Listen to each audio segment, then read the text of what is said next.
Bina,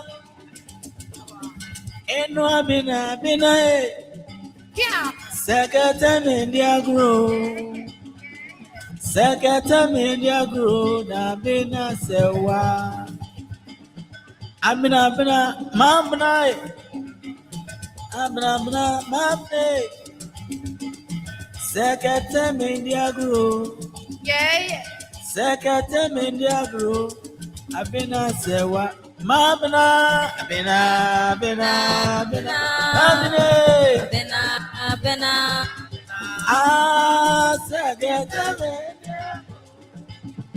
Secretary, I'm a sewa.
Bina. Secretary India grow, Secretary India grow. Bina sewa. Bina, abne. Secretary India grow, Secretary India. Bina sewa. Bina. Bina, mamna, Secretary India grow, Secretary India grow, Abina sewa.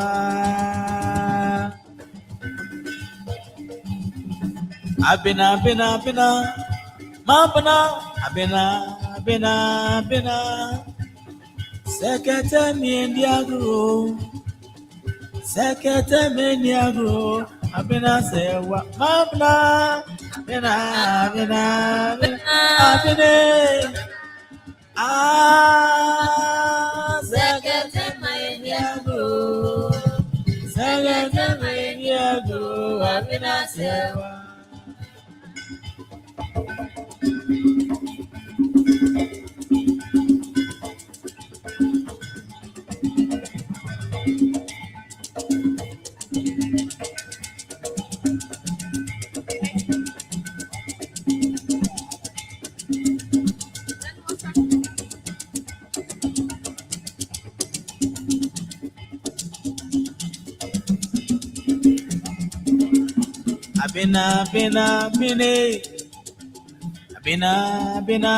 Bina. Secretary India grow, Secretary India grow. Abina sewa, mamna, Bina, Bina.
Aiko na milo ya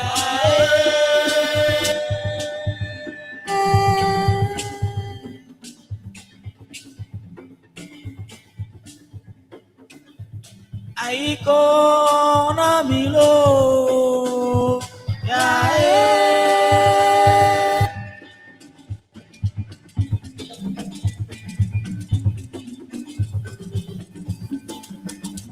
Aiko Aiko Aiko Ramilo ya Ao Aiko Ramilo Aiko Ramilo ya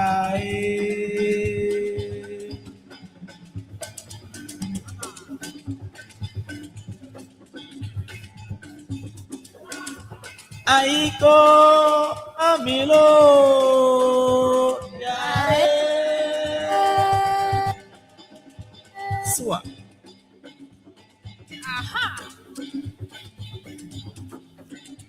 Aiko Namilo ya Ao Aiko Namilo Aiko Namilo ya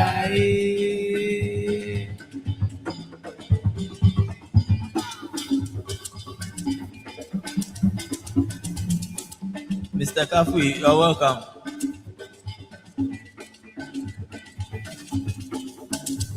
Aiko Namilo ya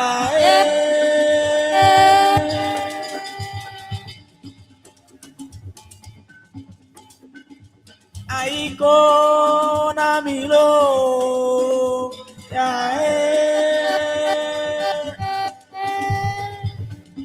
Sua More fire Aiko Namilo ya Oh Aiko Namilo Aiko Namilo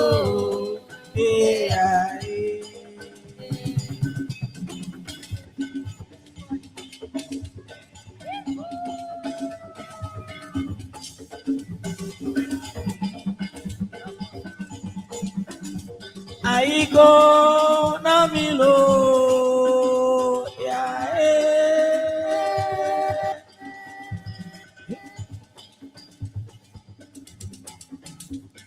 Aiko Namilo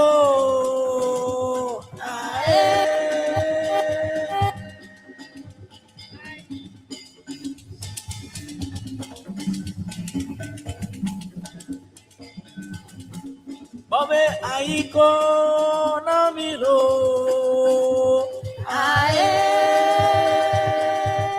Oh Aiko Namilo Aiko Namilo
Aiko Namilo.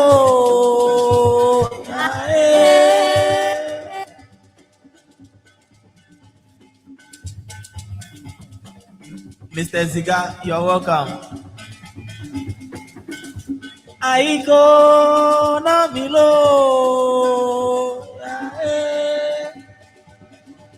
Oh, Aiko Namilo. Aiko Namilo.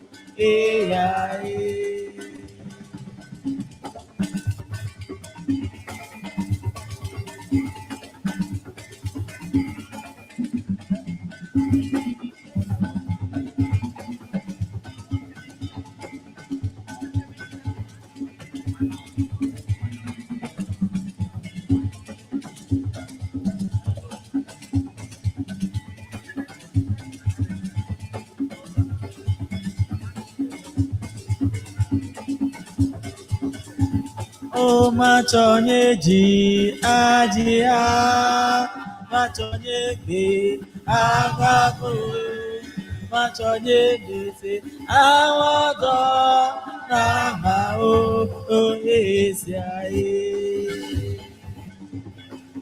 Machonye ji ajia, o machonye be agapo.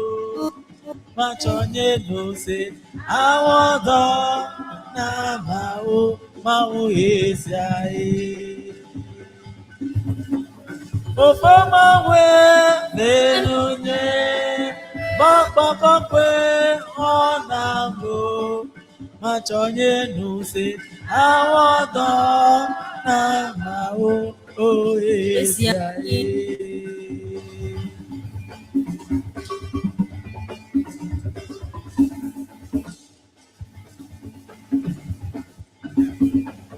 Ofoma we benunye bakbako kwe onambo. Machonye no se awodo na mau esiae.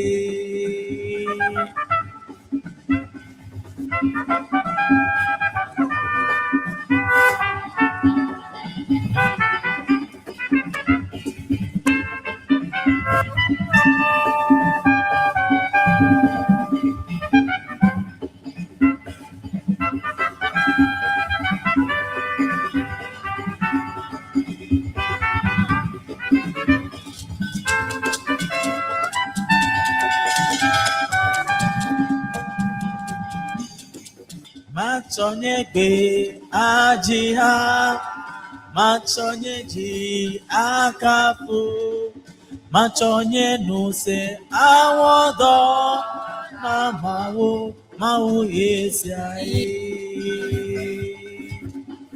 Machonye gbe aji ha, machonye ji akapu, machonye no se awodo na mau esiae.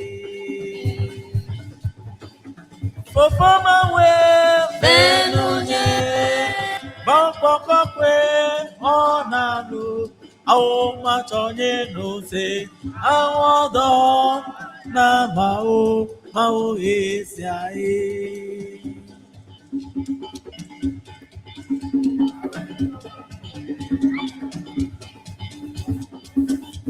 Aha!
Machonye gbe ajia, machonye ji agafu, machonye nuse awodo na mau esiai.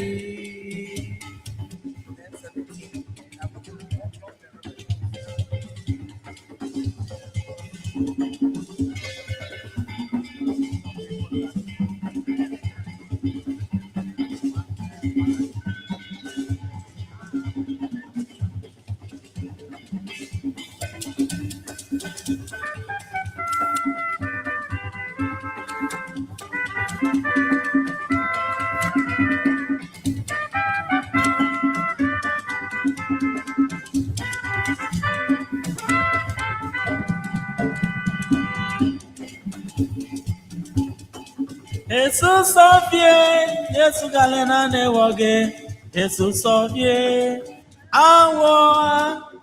Yesu sofie, mau galena ne woge, Yesu sofie, awe. Awalo, awe. Wa. Awalo, awe. Yesu sofie, Yesu galena ne woge, Yesu sofie, awe. Yesu sofie, Yesu galena ne woge, Yesu sofie, awe.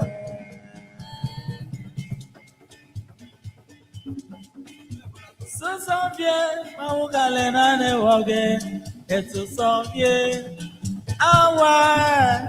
Yesu sofie, Yesu galena ne woge, Yesu sofie, awe.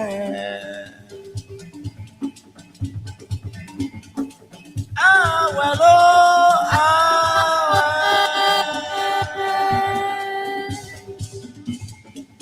Awe lo, awe. Yesu sofie, Yesu galena ne woge, Yesu sofie, awe. Yesu galena ne woge, Yesu sofie, awe.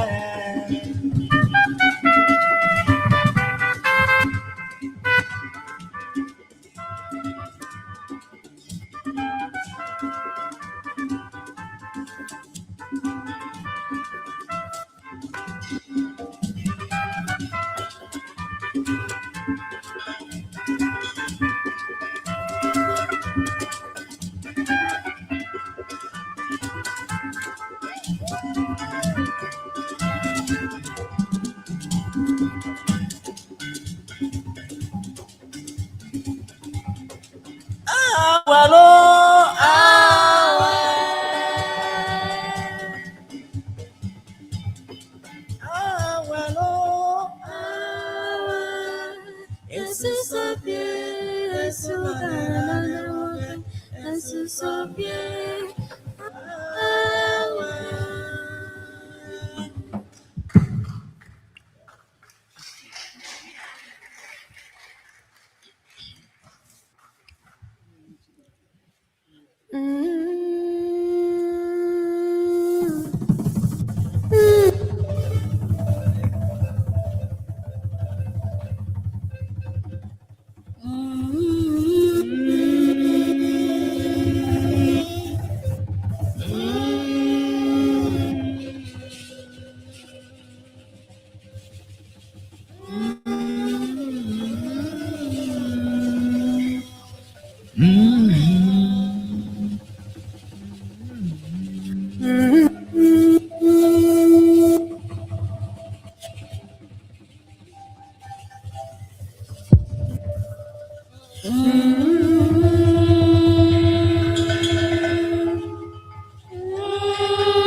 Shade wa mumba me shade, oh Bobby o bomba. Malamashade. Obisa. Malamashade. Opobi okopomba. Aye, malamashade, omumba meshade, opobi okopomba. Malamashade, obobisa. Malamashade. Opobi okopomba. Malamashade. Aye, chunibwae, oyanku feje ya kwebiseche. Chinibwae, oyanku feje ya kwebiseche. Chinibwae, oyanku feje ya kwebiseche.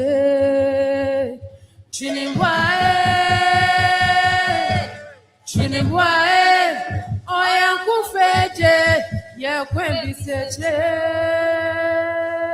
Chinibwae, oyanku feje ya kwebiseche.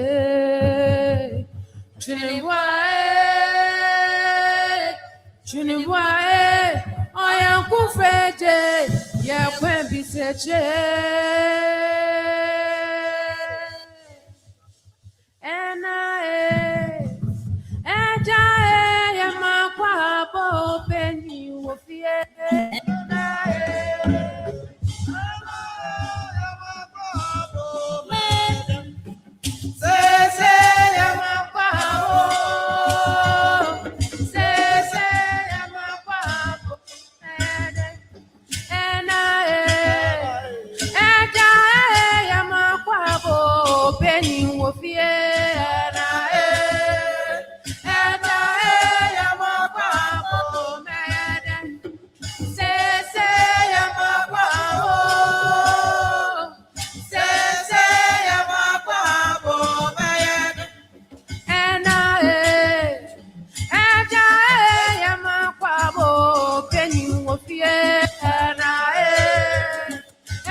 Hello, hello, hello.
Oh, yeah, naimo.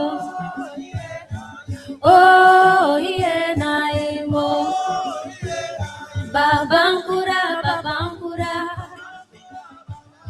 Babankura, babankura. Bakura, babankukaya sambare.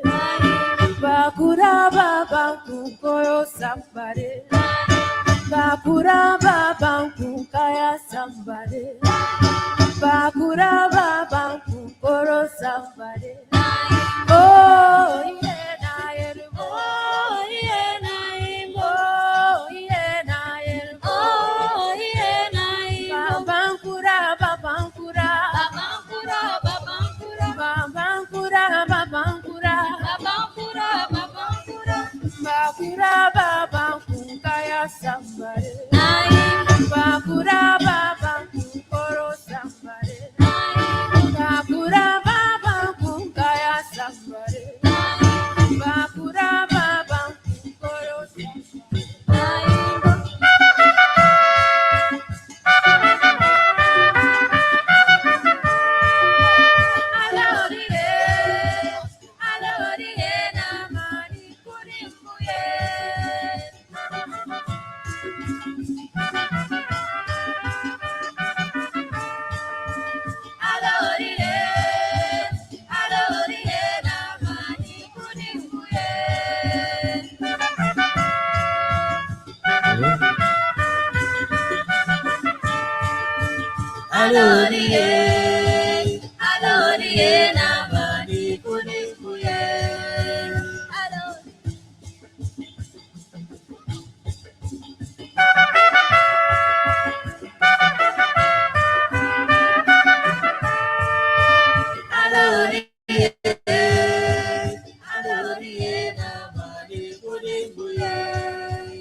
Bakura baba kaya sambare.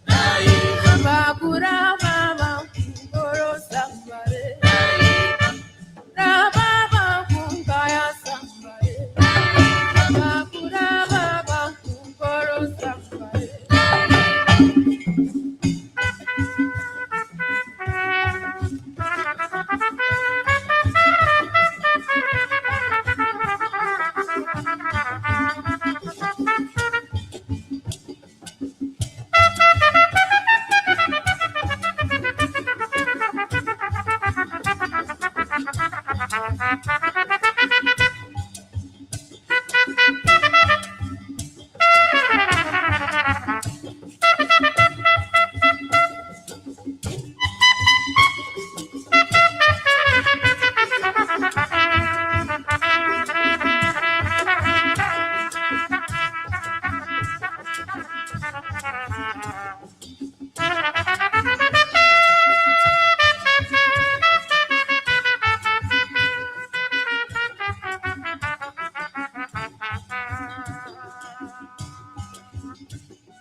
kunimbuye.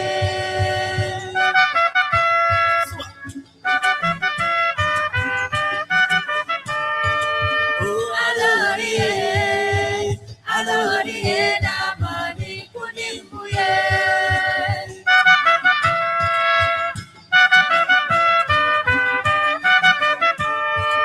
Oh, Alorie, Namani kunimbuye.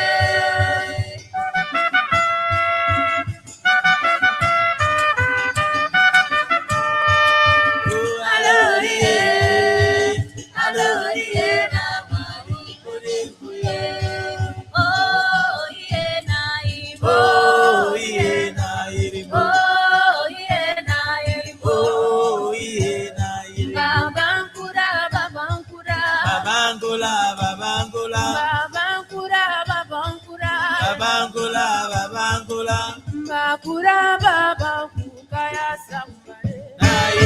Bakura baba kukoro sambare. Bakura baba kukaya sambare. Bakura baba kukoro sambare.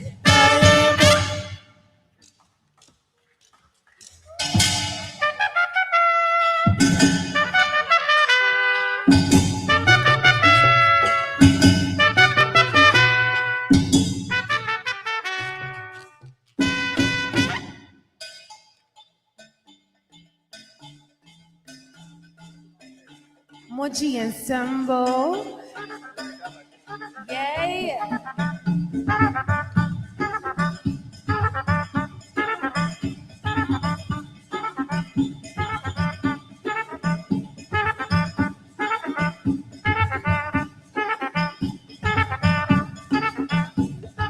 Ajena malami die adiayendo awo.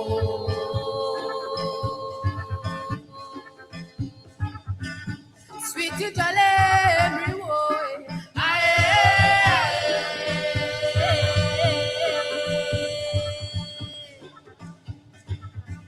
Malama humate shadiayendo awo.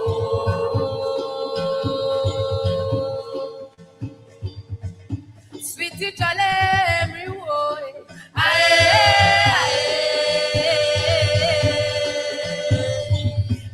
Atramata niko yo monosia yo no. Atramata yo monosia yo no. Atramata niko yo monosia yo no. Atramata yo monosia yo. Adoyewe atramata atramata nikasa kitao ananikasa kitao we. Atramata mata no yo monosia yo. Adoyewe atramata nikasa kitao ananikasa kitao we. Atramata mata no yo monosia yo. Atena malami die atayemyo awo.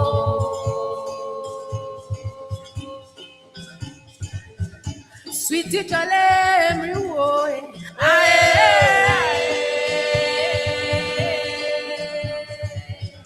Malama umate shadayemyo awo.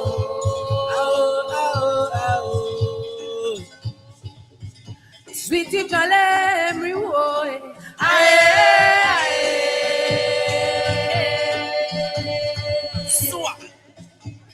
Nike atramata niko yo monosia yo no.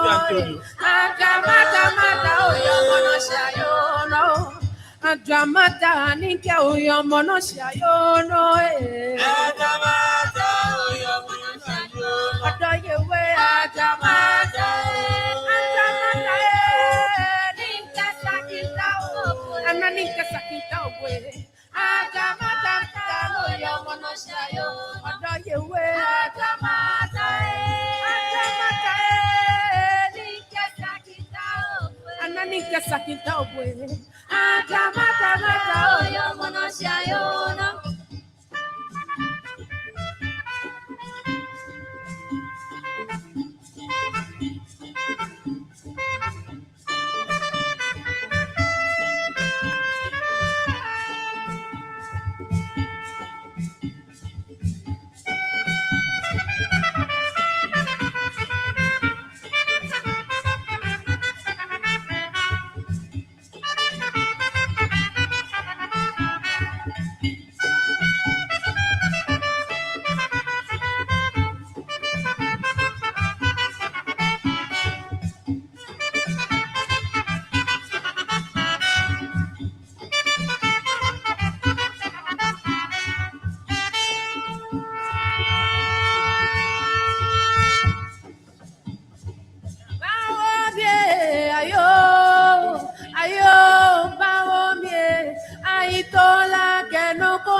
jeba womie ayo shishonkemia ayo ba womie aitola kebele jeba womie ayo ikeba womie ayo ayo bano ba womie aitola kebele jeba womie ayo shishonkemia baomie ayo ayo baomie aitola kebele jeba womie ayo ike baomie anye aine mano baomie aitola kenoko jeba womie ayo shifankemia ayo baomie aitola kenoko jeba ayo shishonkemia ayo peleyete ayo nokoyete baomie ayo peleyete ayo nokoyete ayo nokoyete ayo ikapeleyete baomie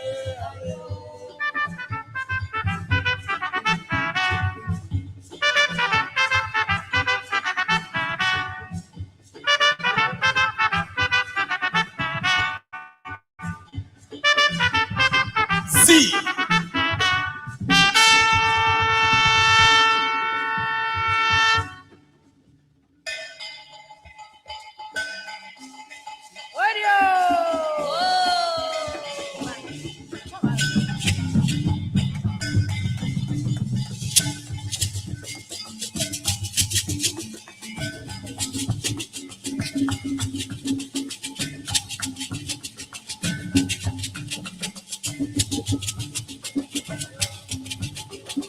No.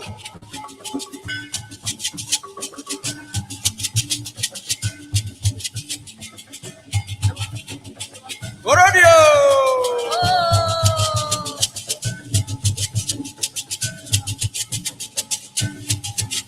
Oh, Bamauga, oh, Bamauga, oh, Yoga, Gamato, oh, Yagbato, Tonairo, Amaugaro, oh,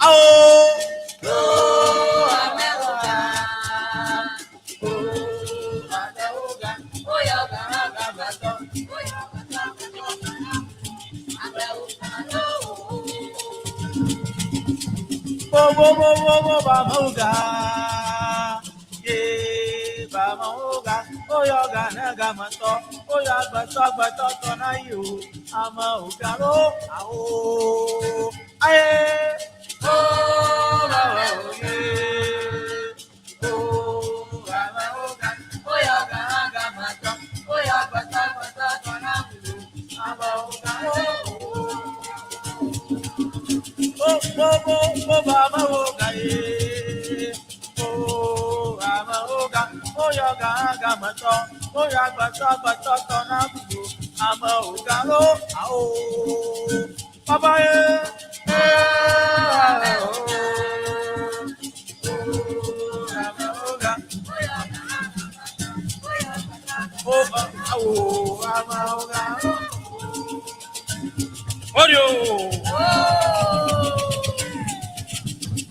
Babana, Babana, Babana, Otaote,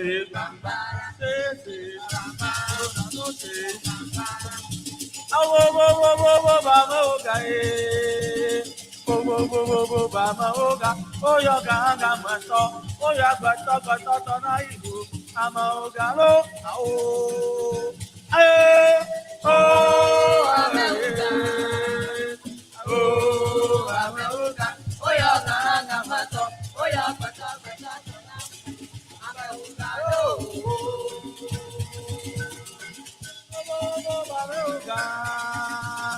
oh, Amaoga, Oyoga, Agamato, Oyagbato, Agbato, Tonamulo, Amaoga, Ao, Ameuga, Oyoga, Agamato, Oyagbato, Agbato, Tonamulo, Ameuga, no.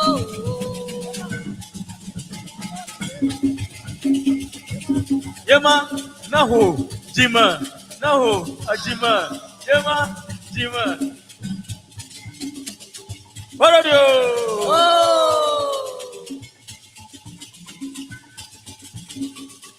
I will give you my money low, but you say no, no. Give me my money, but you say no. Give me my money, but you say you no go pay. Give me my money, but you say no.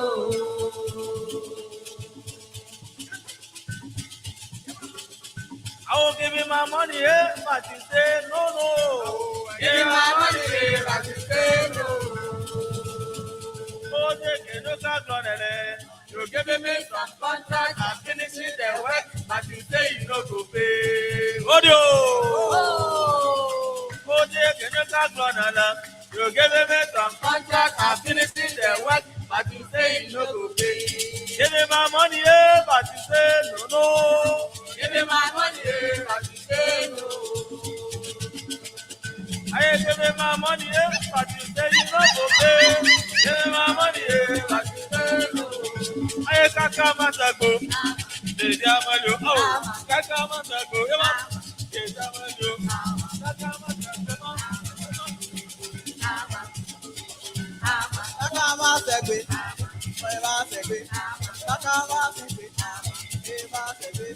kaka masago. Oh, give me my money, but you say no. I give you my money, but you say no go pay. Give me my money, but you say no. I be one, Dr. Panielo. I be one, Dr. Panielo. I be one, Dr. Panielo. I be one, Dr. Panielo. Oh, Kaka Masago. Dedi Amalu. Oh, Kaka Masago. Assembly ba. Kaka Masago. Joseph ba. Oh, Kaka Masago. Badokli. Kaka Masago. Amagodo. Kaka Masago. Dedi Amalu. Oh, Kaka Masago. Mon père, Fayema. Kaka Masago. Dedi Amalu. Oh, Kaka Masago. Dedi Amalu. Oh, Kaka Masago. Dedi Amalu. Oh, Kaka Masago. Mon père va. Kaka Masago. Dedi Amalu. Eh, Abi Waha, Dr. Panielo. Abi Waha, Dr. Panielo. Oh, Abi Waha, Dr. Panielo. Abi Waha, Dr. Panielo. I'll take that on them. You give me some contract, I'm finishing the work, but you say you no go pay. Oh, they can no come on them. You give me some contract, I'm finishing the work, but you say you no go pay. Oh, give me my money, oh, but you say no, no. Give me my money, but you say no. Oh, give me my money, but you say no, no. Give me my money, but you say no. Oh, give me my money, but you say no, no. Give me my money, but you say no. Hey, Kaka Masago, mon père, le Jamali. Hey, Kaka Masago, le Jamali. Hey, Kaka Masago, Assembly ba. Kaka Masago, Amobado. Hey, Kaka Masago, le Jamali. Kaka Masago, le Jamali. Kaka Masago, le Jamali. Kaka Masago, le Jamali. Kaka Masago, le Jamali.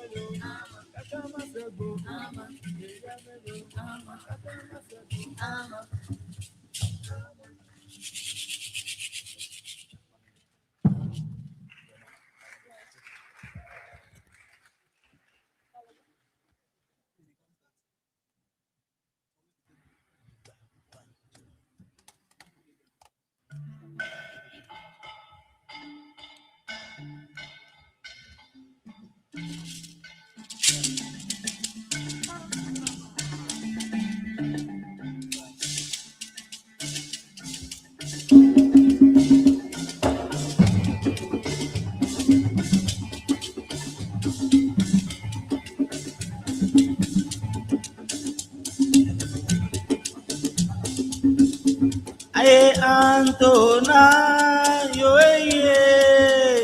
Antona, yo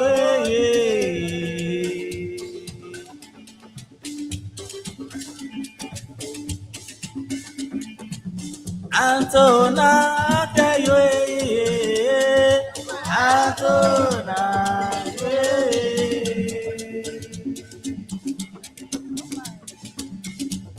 Ay, Antona, yo Antona,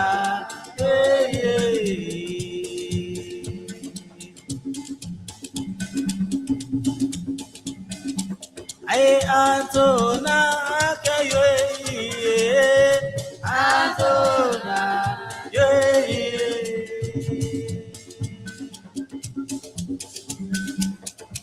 Antona, yo Antona,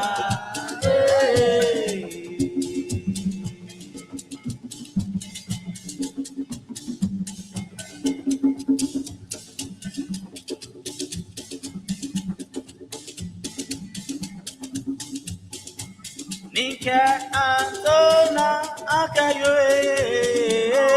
Antona,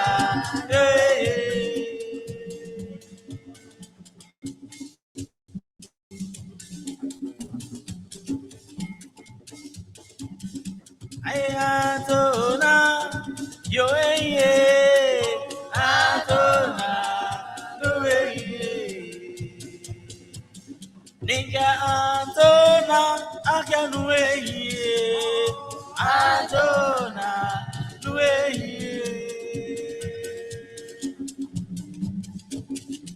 Ay, Antona, yo Antona, Ay, Antona, Antona,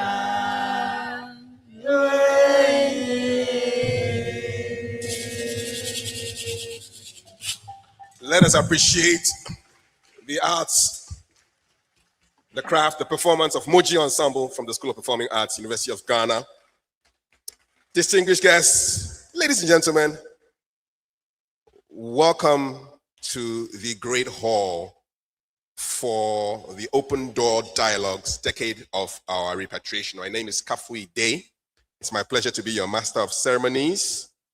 May I kindly invite everyone to take their seats as we prepare to begin the official media launch of the Open Door Dialogues. If you're still outside the auditorium, now is a good time to make your way in because we are beginning, and I'd like to kindly invite our very important guests to make their way up onto the stage, to take their seats so we can begin today's ceremony.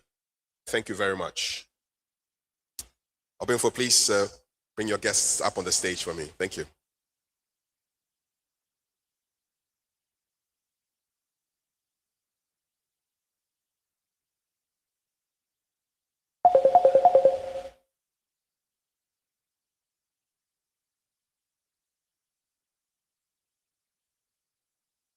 Can we have all our speakers up onto the stage, kindly?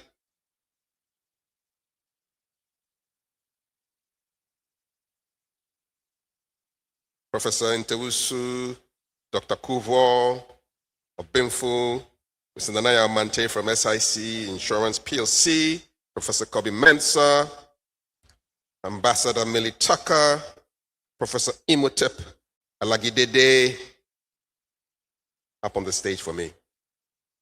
Thank you.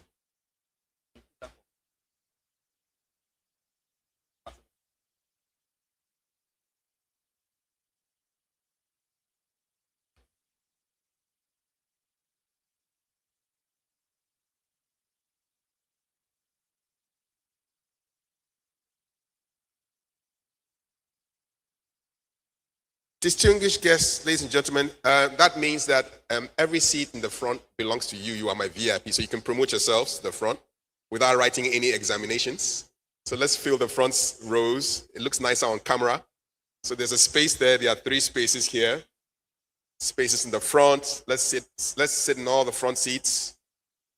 Gentleman with the lady in green and the lady in the beautiful braids, you can sit in the front. The spaces are for you. There are 2 spaces here. There are 2 spaces in front. It looks nice. Yes, 2 spaces here. One by my big brother, Caleb.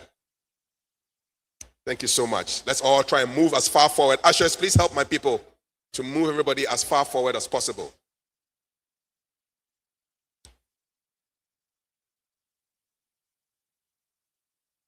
Thank you so much for your cooperation. With that, may I kindly ask all of us to rise for the singing of the national anthem of the Republic of Ghana.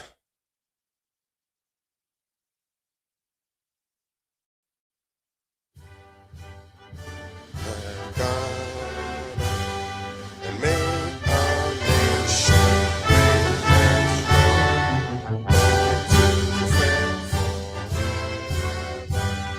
the cause of freedom and empire. Fill our hearts with true humility. Make us cherish fearless songs and help us to resist aggressors with all our will and might forevermore. And help us to resist aggressors with all our will and might forevermore. Kindly take your seats.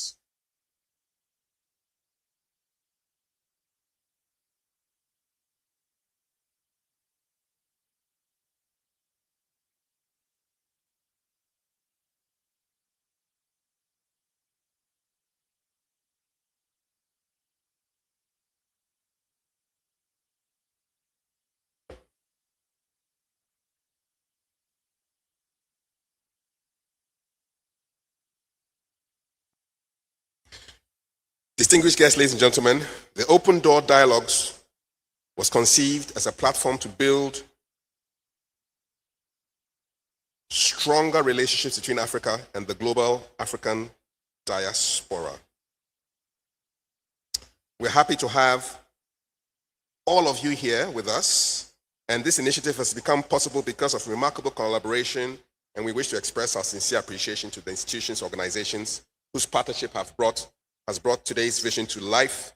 Our heartfelt thanks go even before the program ends to the University of Ghana, the College of Humanities, School of Performing Arts, Abibitumi, SIC Insurance PLC, Black Star Experience, the Ministry of Tourism, Arts and Culture, the Office of the President of Ghana, our valued media partners, the Planning Committee, our volunteers, and our production team.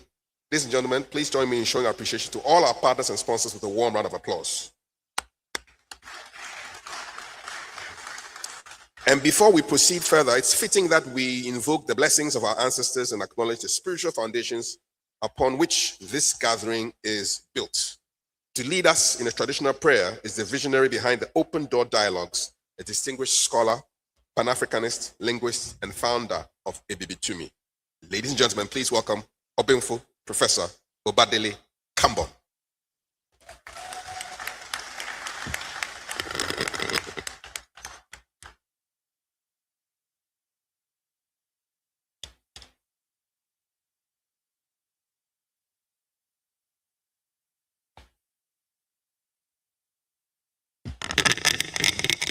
Ago,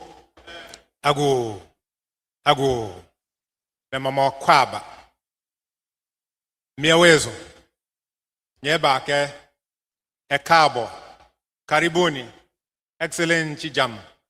Welcome to you all. And to kick off the Open Door Dialogues, we want to call on all of those great grandcestors who paved the way for us to be here today. So we will do that in a traditional way. And again, we crave your indulgence as we set the stage and set the tone for this decade of our repatriation. Ago.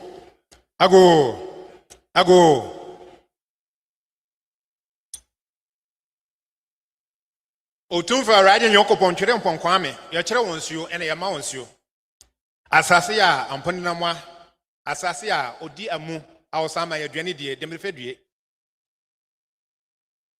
abosom ja asɛm dɔɔso nti yɛntumi mmɔ mu ni baako na so yɛfrɛ baako deɛ ɛfam nyinaa Nana Broko Adao, Nandamiti Ajimai, a Sujibi, a Subwafo Sojifo, a Cinephone, someone for Gonophone, someone for Sonophone, someone for Setriphone, someone for Yokophone, someone for Adrianaphone, someone for Bretuphone, someone for Conophone, someone for Yananom and someone for Yana Mumra Mekayo home, Mumbo Nanom Ding.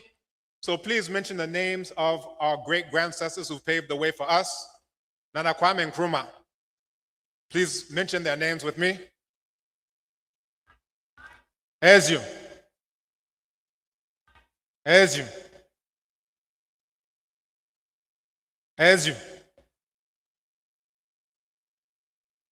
Nana Patrice Lumumba Yedase. As you.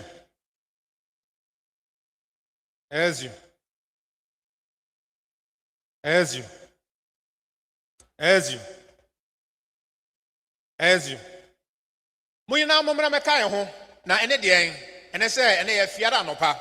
Yesremo nkwana okwa ho san yesremo nimde ne nyansa yesremo nkoso ne nkwanim yesremo mpunti na dom ne bibia ba adepa ba adom benchira yese nyame bibi osoro no mamnsanka afi yese wufuro dia pa na apian nti mompian yina yensanka bibia ba adom aba enchira aba nkoso ye nuanom firi amano ne ma momra fie yesan se fie ne fie mombo ye ho ban yeso haha mukra momana ne sika de amayen we na asremo dawroma mo ne mo hono san nti maye ne mfra maye so nsi sebe ma yekotenwu ma boni bia si yakwan we na esremonda worma na nipa bonefo bia ka monko na abibifo gigade obone bra kra man yeye onhwe aso poton na yenkofa na jopare domum we na esremonda worma mo hira na ya hia hai mo hira mia pai mada worma mo hira na kuse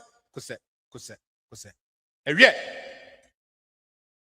So that is a bit of how we do things in the diaspora. Madam Wase.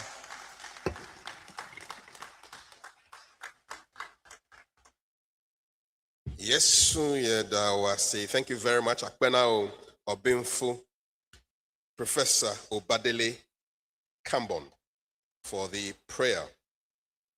On behalf of the organizers, partners, and planning committee, it's my distinct pleasure to welcome you to the official media launch of the Open Door in Dialogues, affectionately known as D.O.O.R.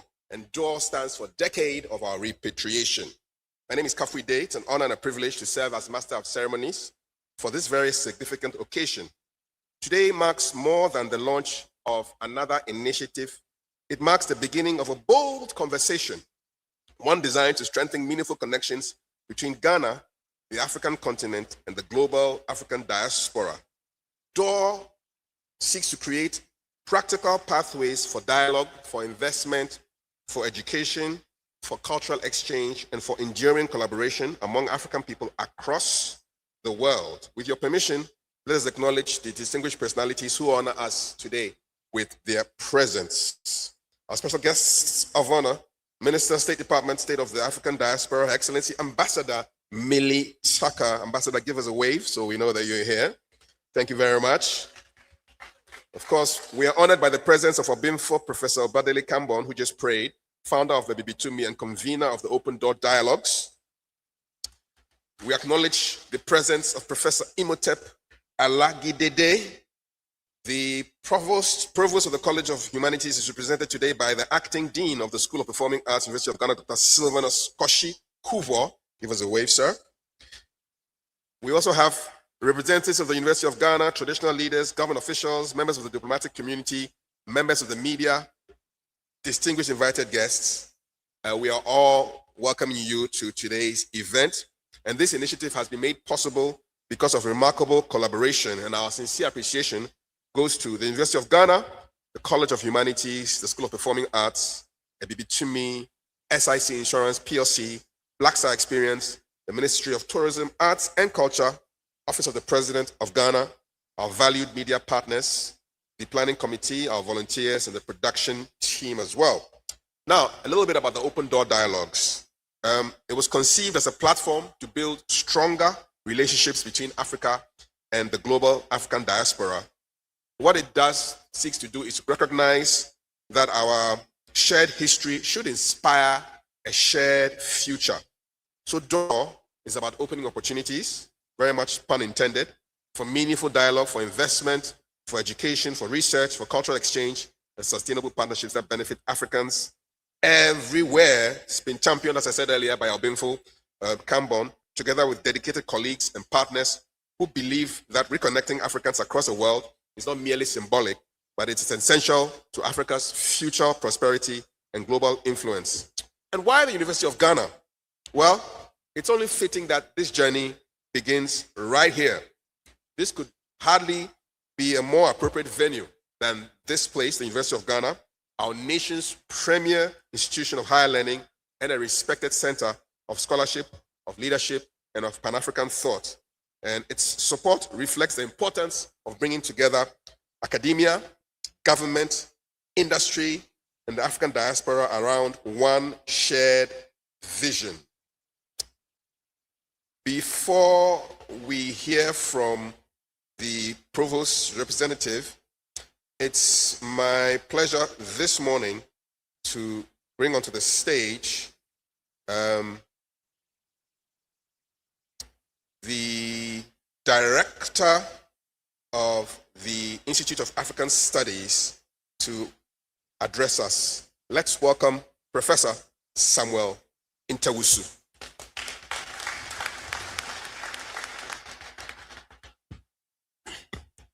Good morning, and we are all welcome to this very important place. And as usual, I will say all protocols observed.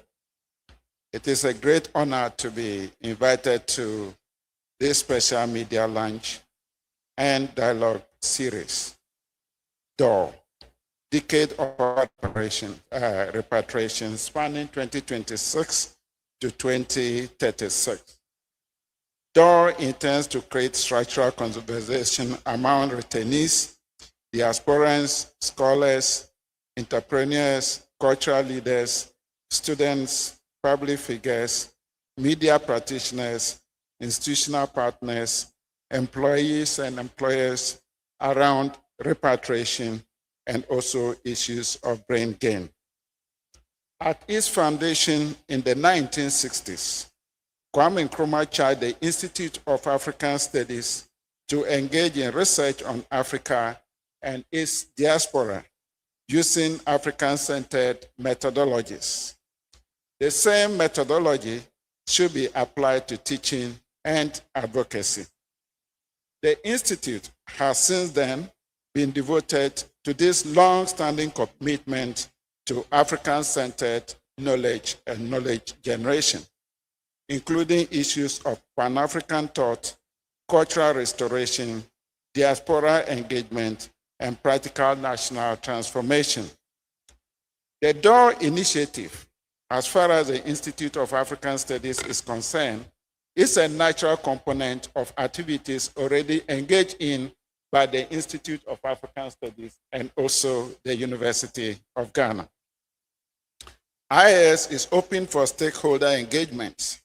We have done this in the past, and we are more than willing to do it now and also in the future, engaging students, media, and the wider public. Through D.O.O.R, we should be able to advance even further our core research activities on Pan-Africanism and the relationship between Africa and the global diaspora. We should be able to revisit the ideals of Pan-African thinkers such as Marcus Garvey, Martin Luther King, Du Bois, Kwame Nkrumah, George Padmore, and many more. As already noted, the Institute of African Studies was very visible at the United Nations and contributed to discussions that led to the passing of UN Resolution A/RES/80/2025, which actually declared the slave trade as the gravest crime against humanity. Now, the involvement of the Institute of African Studies in such global discussions is to enable a genuine cultural restoration and also the issue of ensuring historical justice. I would like to conclude by stating that the decade of our repatriation, 2026 to 2036, is important to African studies because it represents a major contemporary movements, linking Africa and its diaspora through issues of repatriation, citizenship, investment, cultural restoration, and Pan-African solidarity. At the academic level, it provides us with a very unique opportunity to study very complex systems and issues, including identity, migration, development, decolonization, and the practical realization of Pan-African ideals in the 21st century. I want to acknowledge the unique contribution of our very own Obinfo Professor Obadele Kambon of the Institute of African Studies. I also want to recognize the contribution of individuals, organizations, and partners that made this event very possible. Thank you so much for your attention.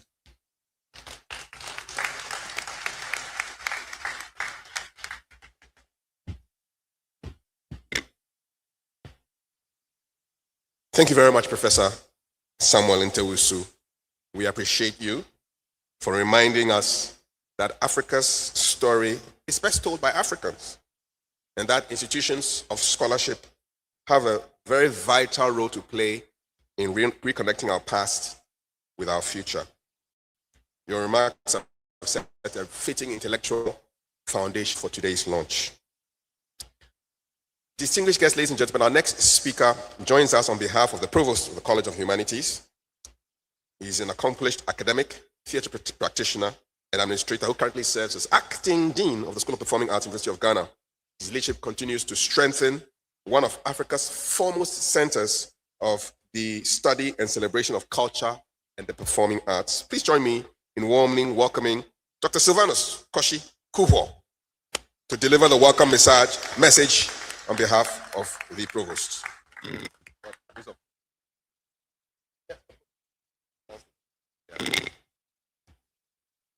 Good morning, everyone. Our Provost would have loved to be here with us, but an equally important event has somehow hijacked him, and he has decided to ask me to step into his big shoes and to bring you these welcome remarks. And I read his words. Honorable Ministers of State, and I hope they are here, members of the Diplomatic Corps, Nananum and traditional authorities, representatives of corporate Ghana, our development partners, members of University Council and management, faculty, staff and students, members of the historic diaspora, the repatriate community, friends from the media, distinguished ladies and gentlemen, good morning. A few hours west of where we sit this morning, there is a door. It stands in the wall of Cape Coast Castle. It is a narrow and a low door that faces the Atlantic. For close to 3 centuries, men, women, and children were marched through it in chains and onto the waiting ships. They did not know where they were being taken. They knew only that they will not be coming back. History gave that door its name, the door of no return. But there is a part of that story we tell for less often.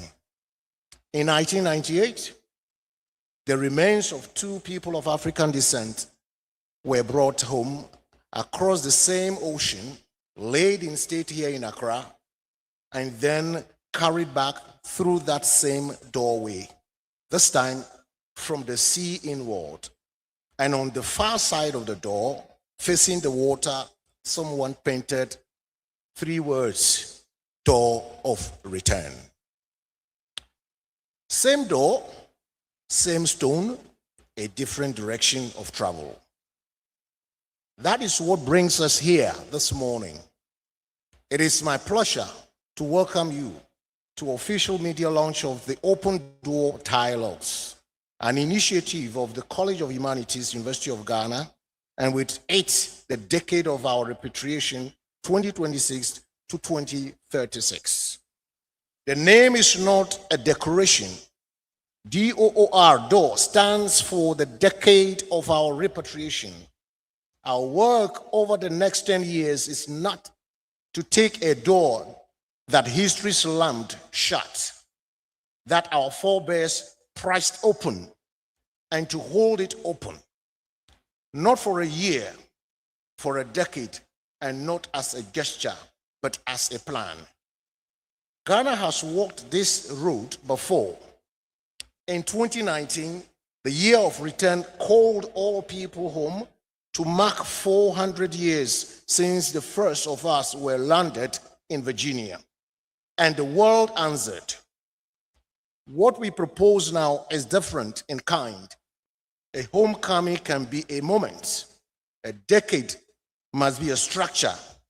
The year of return asks the diaspora to come. The decade of our repatriation asks a harder question.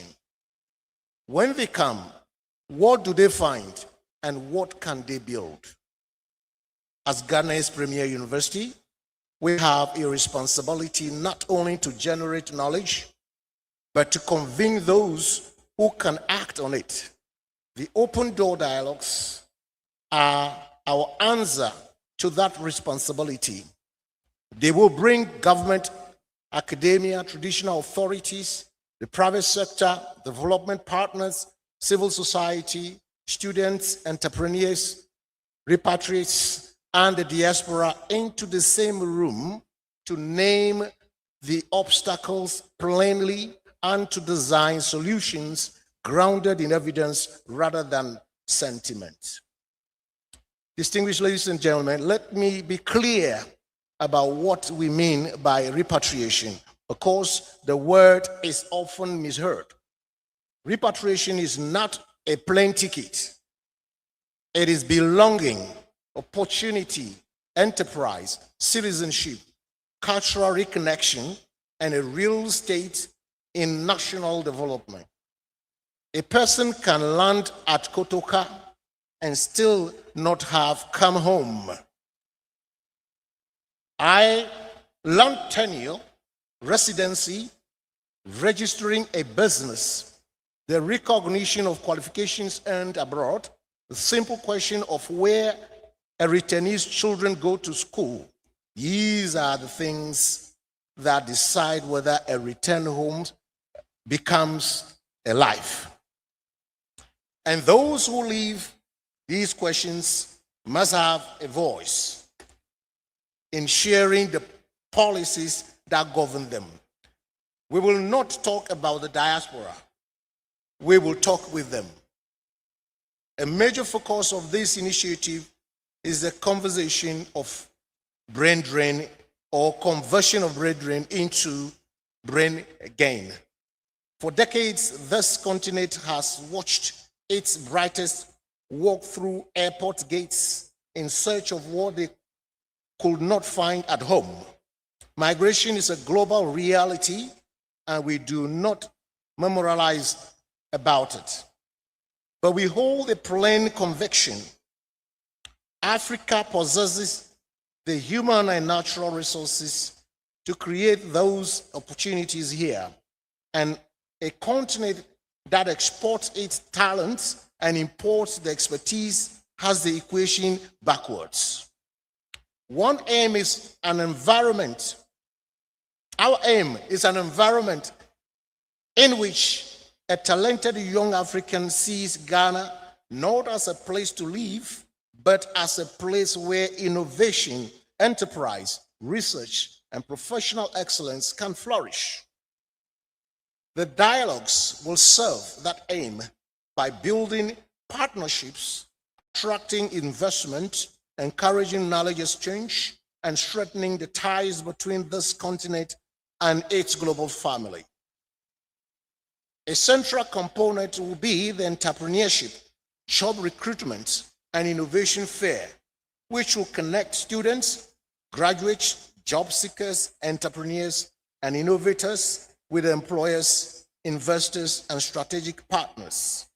The fair will be open not only to university community, but to the wider public, because opportunities that stops at our gates is opportunity enough. The diaspora comes to this table not as guests, but as partners. Beyond reconnecting with heritage, our kin abroad bring investment, enterprise, mentorship, knowledge transfer, and jobs. And the traffic runs both ways. Ghanaian institutions and businesses gain global partnership, professional networks, and capital. This is not charity in either direction. It is a family and it is a good business. Distinguished ladies and gentlemen, I want to be equally clear that these dialogues are designed to produce outcomes, not communiques. Recommendations from every engagement will be documented and placed before the relevant ministries, public institutions, development partners, and private sector organizations to inform policy and institutional reform. We intend to be judged 10 years from now by what changed. No single institution can deliver this. It will take the government, universities, business, traditional authorities, civil society, development partners, the media, the diaspora, and the public. So I invite our corporate partners, public institutions, and development organizations to put their weight behind this initiative, and I urge our students, researchers, and entrepreneurs to seize what this platform will offer. Let us commit ourselves today to opening doors to opportunity, innovation, partnership, and shared prosperity. Let us turn dialogue into action, reconnect this continent with its people, and build something our grandchildren will still be standing on. On behalf of the College of Humanities and the University of Ghana, I thank our partners, our sponsors, the members of the organizing committee, and the faculty, staff, and students whose work has brought us to this morning. Our ancestors walked through the door in one direction only. For 10 years, beginning today, we intend to keep it open in the other. Thank you. May God bless the University of Ghana. May God bless our beloved nation, Ghana. And may God bless Africa and the Black people throughout the world. Thank you. And may God bless Dr. Sylvanus Koshikuvo for reading the address of the Provost of the College of Humanities, Mau Nairawo. Ladies and gentlemen, every great movement begins with a compelling vision. Before we hear more from the leaders behind this initiative, it's only fitting that we first experience that vision. And I love this architecture of this hall because we have screens everywhere. I think I counted 5. So there's a screen within eyesight. And I invite all of you to direct your attention to the screen closest to you for the official launch film of the Open Door Dialogues. This is the film that officially unveils the initiative, introduces its purpose and aspirations, and sets the stage for conversations that will unfold throughout today's program. Kindly enjoy the presentation. What if returning home wasn't simply about coming back? What if it was about building the future?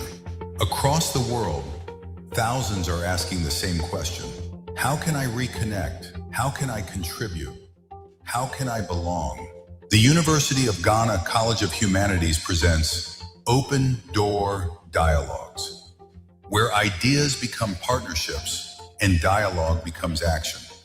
Creating opportunities in education, business, investment, innovation, entrepreneurship, and meaningful collaboration for Ghana and the global African community. Together, we're transforming brain drain into Ghana's great brain gain, where talent returns, investment grows, and the future is built together. Join us. Be part of Ghana's next chapter. The door is open. Indeed, and we're about to step through that door. Ladies and gentlemen, behind every transformative idea is someone courageous enough to imagine a different future and determined enough to make it happen. The vision for the Open Door Dialogues has been championed by a distinguished scholar, linguist, Pan-Africanist, and founder of Ebibitumi, whose lifelong work has focused on restoring African languages, African knowledge systems, and African identity.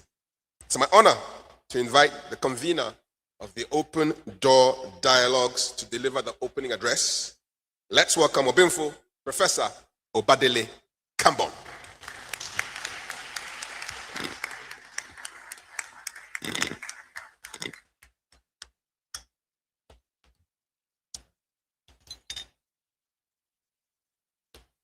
Kafui Akpe.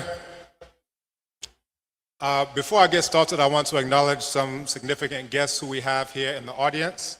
We have Nanatre Ajamai as the Deputy Director of the Diaspora Affairs Office of the President. If you can stand and be recognized. This was the very first endorsement from the decade of our repatriation. We also have Prof. Kobe Mensah, who's up here with me. From the Ghana Tourism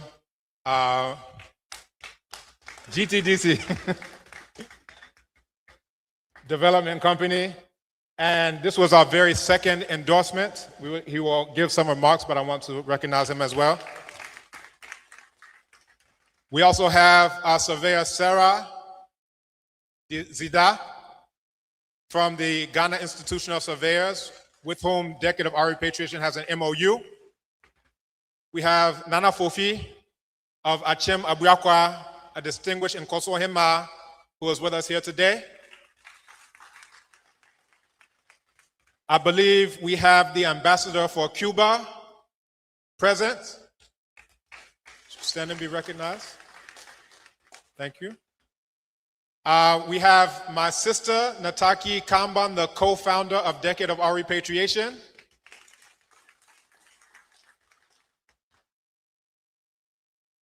And we also have my wife, Kala Kamban, who's been gracious enough to allow me to spend sleepless nights working on this, wearing the red, black, and green here. His Excellency King Kwesi Che Dakwa will be joining us very soon.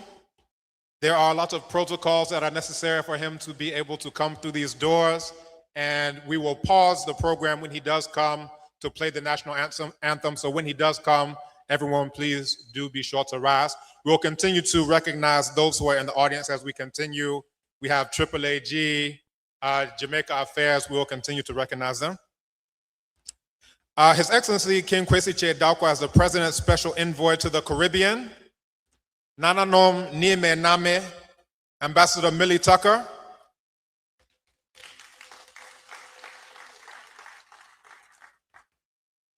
Consul David Gibbs, the Special Consul for Barbados.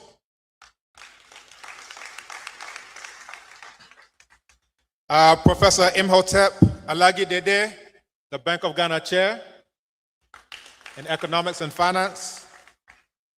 Dr. Sylvanus Kwashi Kuo, Acting Dean of the School of Performing Arts and representative of the Provost of the College of Humanities, whom we've just heard from. Nana Yao Mante of SIC Insurance PLC. This is our very first sponsor, so let's definitely clap for them. More to join. Our featured panelist, Brother Dre Taylor. Amadele Elizabeth Olympio Emmanuel. Brother Calvin Daniels. Our Master of Ceremonies, Kafui Day, Professor Samuel Ntewusu, who I know his time is very tight, but I thank him so much for joining us. This is my own boss at African Studies. Members of the diplomatic community, representatives of government, heads of units, colleagues, students, partners, sponsors, members of the media, distinguished guests. And if there's anyone who I missed, charge it to my head and not to my heart. Abibi Tumi, Abibi Fahodie, Black Power, Black Liberation. Good morning, Mema Moachi, and Dinami. Today, we are opening a door that must remain open for the next decade. D.O.O.R means the decade of our repatriation, a global initiative spanning 2026 to 2036. Its purpose is to organize and accelerate the repatriation, reconnection, resettlement, and contribution of Black people throughout the historic diaspora, with Ghana serving as a central point of repatriation.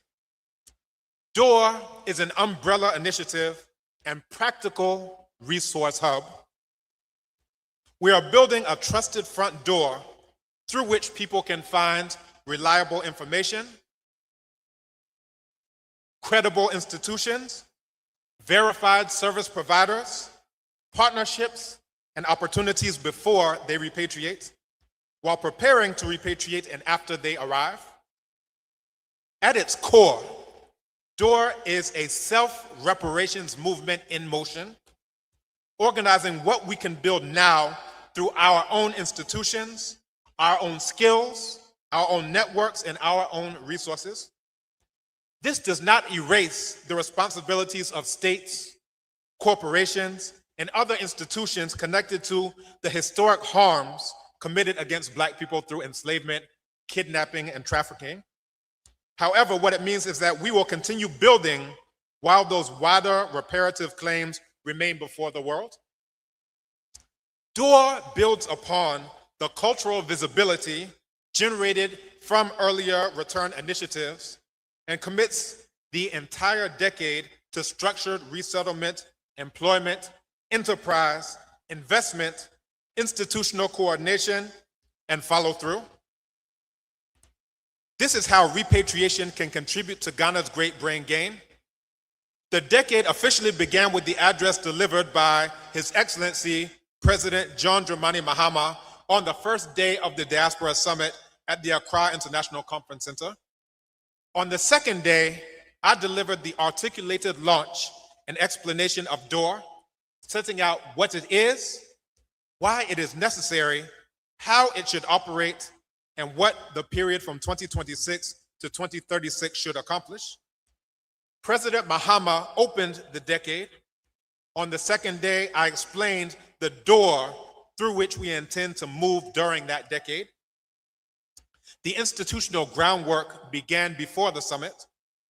The Diaspora Affairs Office of the President described D.O.O.R as, and I quote, a strategic national framework to convert brain drain into brain gain, and a compelling model for responsible, people-centered repatriation.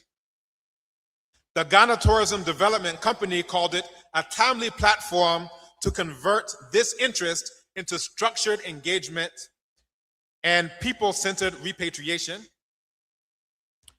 The Ministry of Tourism, Culture, and Creative Arts, who we also have an endorsement from, described it as a program committed to transforming diaspora return into sustainable economic growth through enterprise creation, cultural exchange, tourism expansion, and job creation across Ghana and beyond. These endorsement letters express confidence in the vision and groundwork already completed. Our responsibility now is to convert endorsement into implementation. I must acknowledge those who helped give this initiative an institutional home. I thank the Vice Chancellor, Professor Nana Abba Apia Amfo, who was also my PhD supervisor.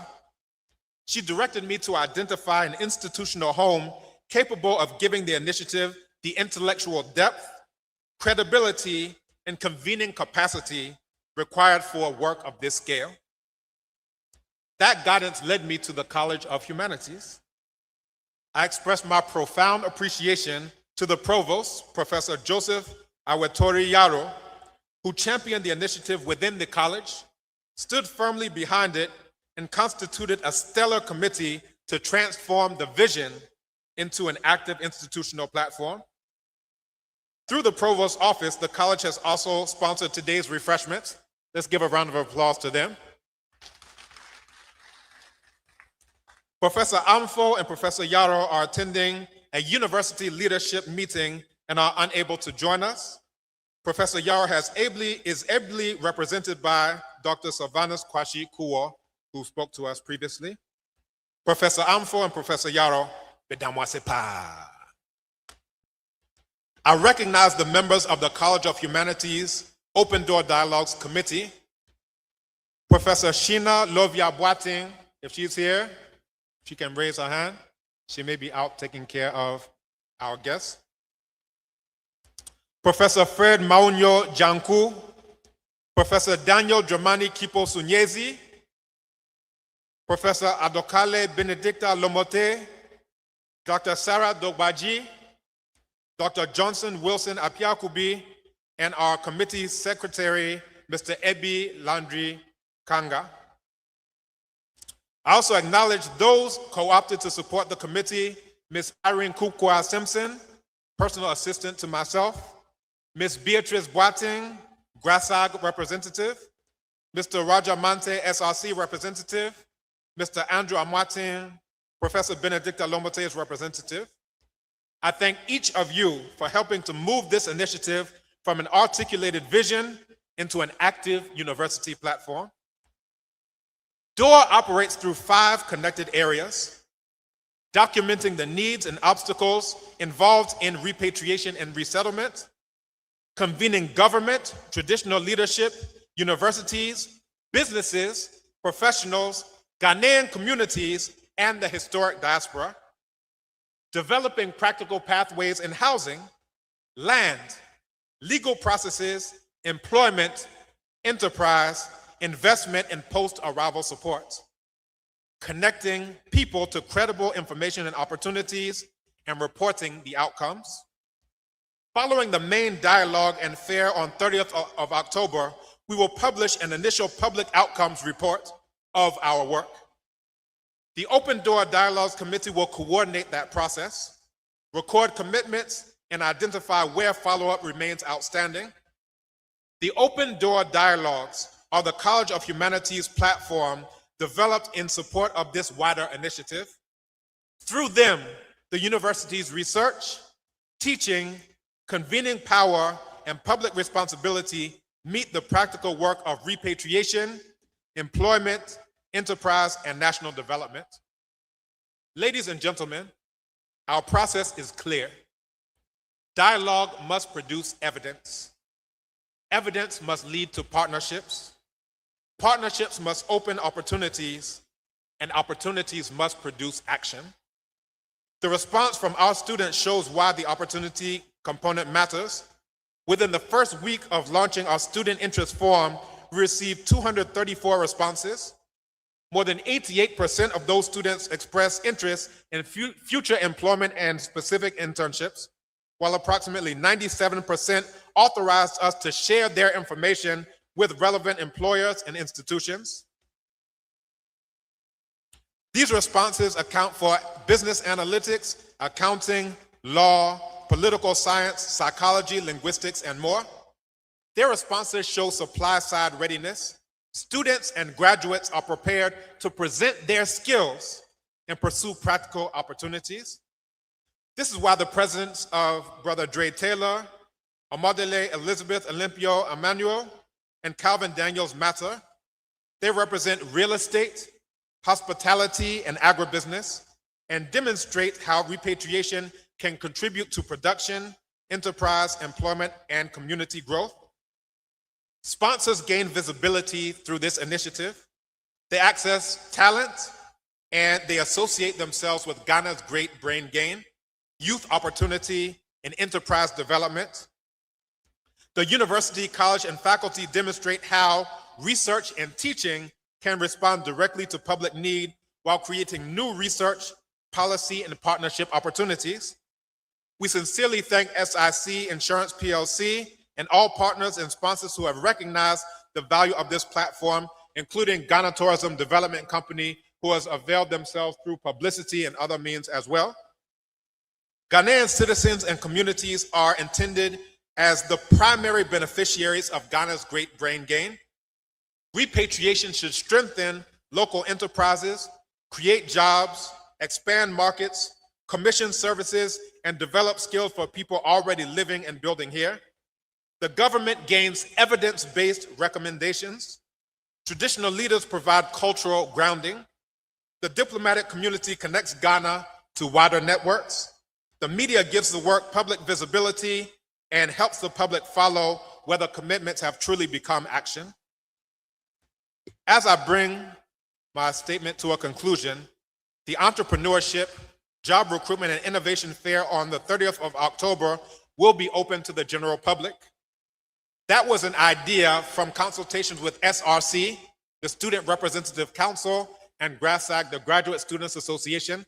They told us it's one thing for us to bring repatriates here and tell them what they can do and how wonderful Ghana is. It's another thing to match them directly with where they will work when they graduate. That is what will be happening October 30th. So our invitation today is specific. We ask employers to identify the internships, vacancies, company visits, job shadowing places, and project assignments they can offer. We ask sponsors to bring resources and long-term commitments. We ask diasporan entrepreneurs to recruit, invest, commission, and build. We ask faculty members to bring research questions and practical solutions. And we ask students and members of the public to come prepared with their CVs, portfolios, skills, enterprises, discipline, and ambition. And if you're interested in getting your job opportunity, you can go to decadeofrepatriation.com or D.O.O.R.events to sign up for the survey. So we ask the media to cover today's launch and continue following the outcomes. A door only matters when people can pass through it.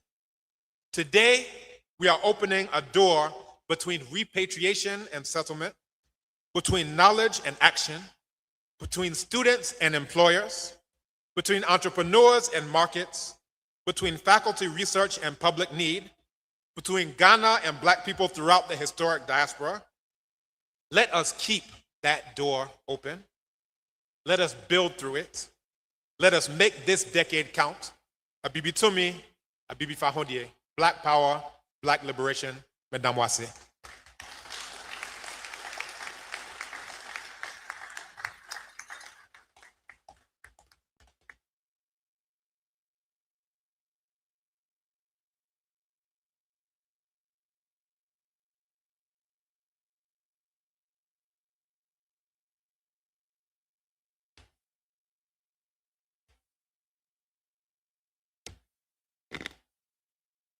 Abimfo, thank you so much for welcoming us and setting the stage for today's conversations. We are really grateful for the vision. Truly inspiring, and it's brought us together this morning. Every bold vision needs committed partners who believe in it enough to bring it to life. We are really grateful to SIC Insurance PLC for supporting this important initiative. It's my pleasure right now to invite the Deputy Head of Corporate Affairs at SIC Insurance PLC. Let's welcome Mr. Edward Bafo.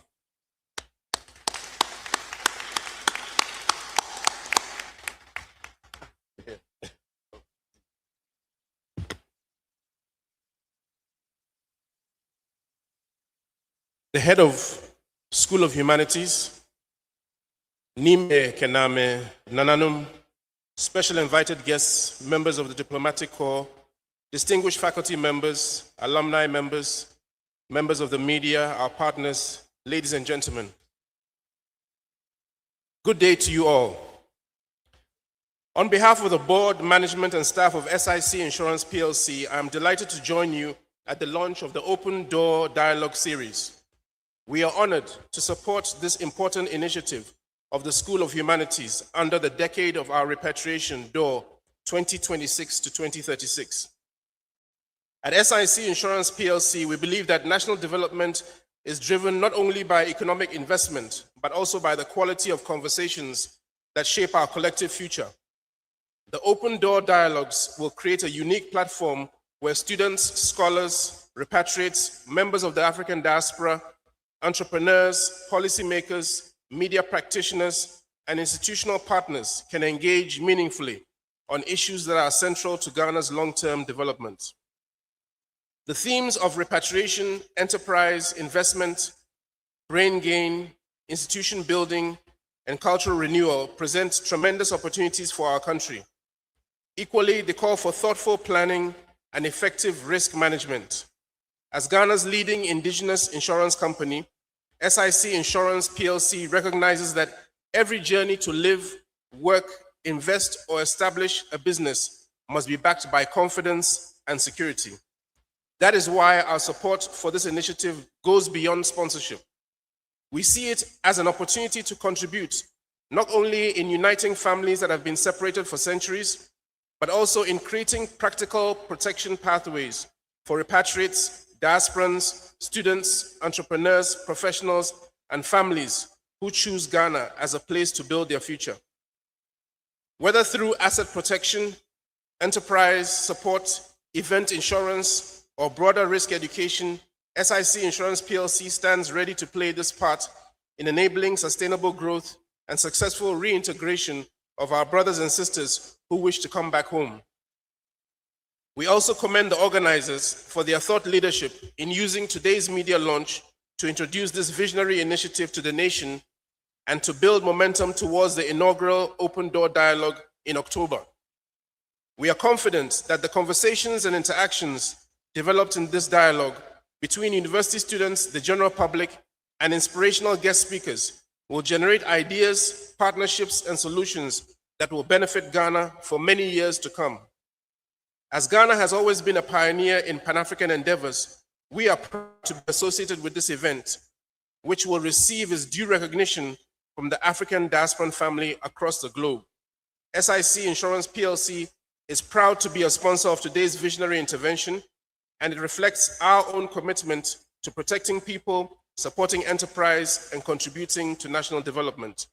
We congratulate the University of Ghana and all partners behind the D.O.O.R Dialogues and wish this initiative every success. Thank you very much.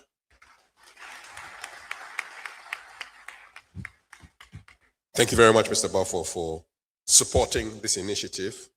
I'd like to recognize the programs manager with this Presidential Special Envoy for Reparations, Mr. Isaac Obed Sarr, who is here with us.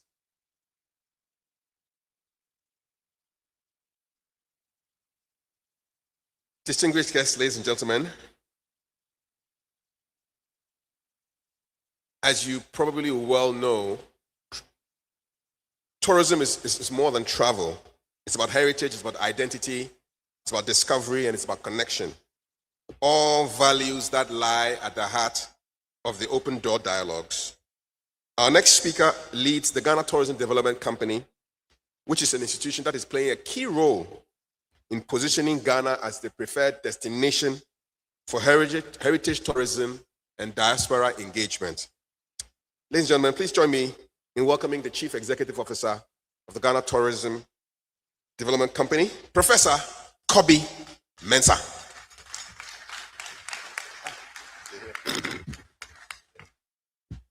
Thank you, King Kaf. I call him King Kaf. He's the king of the airwaves. Thank you so much. Obviously, let me stand on the protocols and firstly thank Cambon for inviting us, Ghana Tourism Development Company. I'm sure that if you're on this campus and you don't know Cambon, it means that perhaps you're not part of the UTAG platform. I remember recently we were taking a roll call about or roll call on colleagues that are very active on the UTAG platform. And the first name was Campbell. You know, you would never miss his email. Very, very active. Myself and him, we have a relationship, a very deep relationship. His impeccable speaking of tree always shines me down because he will speak the tree and I'll be mixing that with English. But he will speak throughout. Amazing. A round of applause. When we met at firstly on Legon campus, that is the Legon Hall Senior Common Room, and then in my office. And then we were discussing the issue of D.O.O.R. I think two key things were the concerns of GTDC, the reason why we support this 100%. Firstly, is about our heritage and AI. And I've said it on a number of platforms that we have our brothers and sisters of the diaspora. The need for us to keep our forts and the dungeons in the midst of climate change. The seas are washing away the forts and the dungeons. If you read a history, and I'm not mistaken, we had almost about 80 dotted across the country. Now we have very few. Why are we concerned? And what is the link between our heritage and AI? AI can do anything. Today, I saw a message from ChatGPT saying you can take a photo and edit it. You can remove all the disturbances behind the photo. So you can take a photo at this great hall and perhaps change it to look like you were at the office of the president. That's scary. That means someone can write an AI script and say the slave trade never happened. They can water it down. They can remove the forts and the dungeons on the internet. 30, 40, 50 years down the line, you and I would not be there. Our children themselves would doubt whether it happened because AI say it didn't happen. But if we have the physical structures there, at least we can use that as evidence that nobody can actually live comfortably in that dungeon. And so if somebody says, we used to have parties here, I'm sure you will not believe that. But of course, if they give us money and say we should change it to a hotel, that can also serve a different story. Why we need to protect that. So our heritage, part of our heritage, of course, very gloomy sometimes, we don't want to embrace it, but we have to embrace and protect it. And that's why it was fundamental that our president moved that motion. And I was happy, because at least in the consciousness of the world, it is established that that is the gravest crime against us, humanity. But the president has done his part. What about us? So we support 100% this conversation by the D.O.O.R.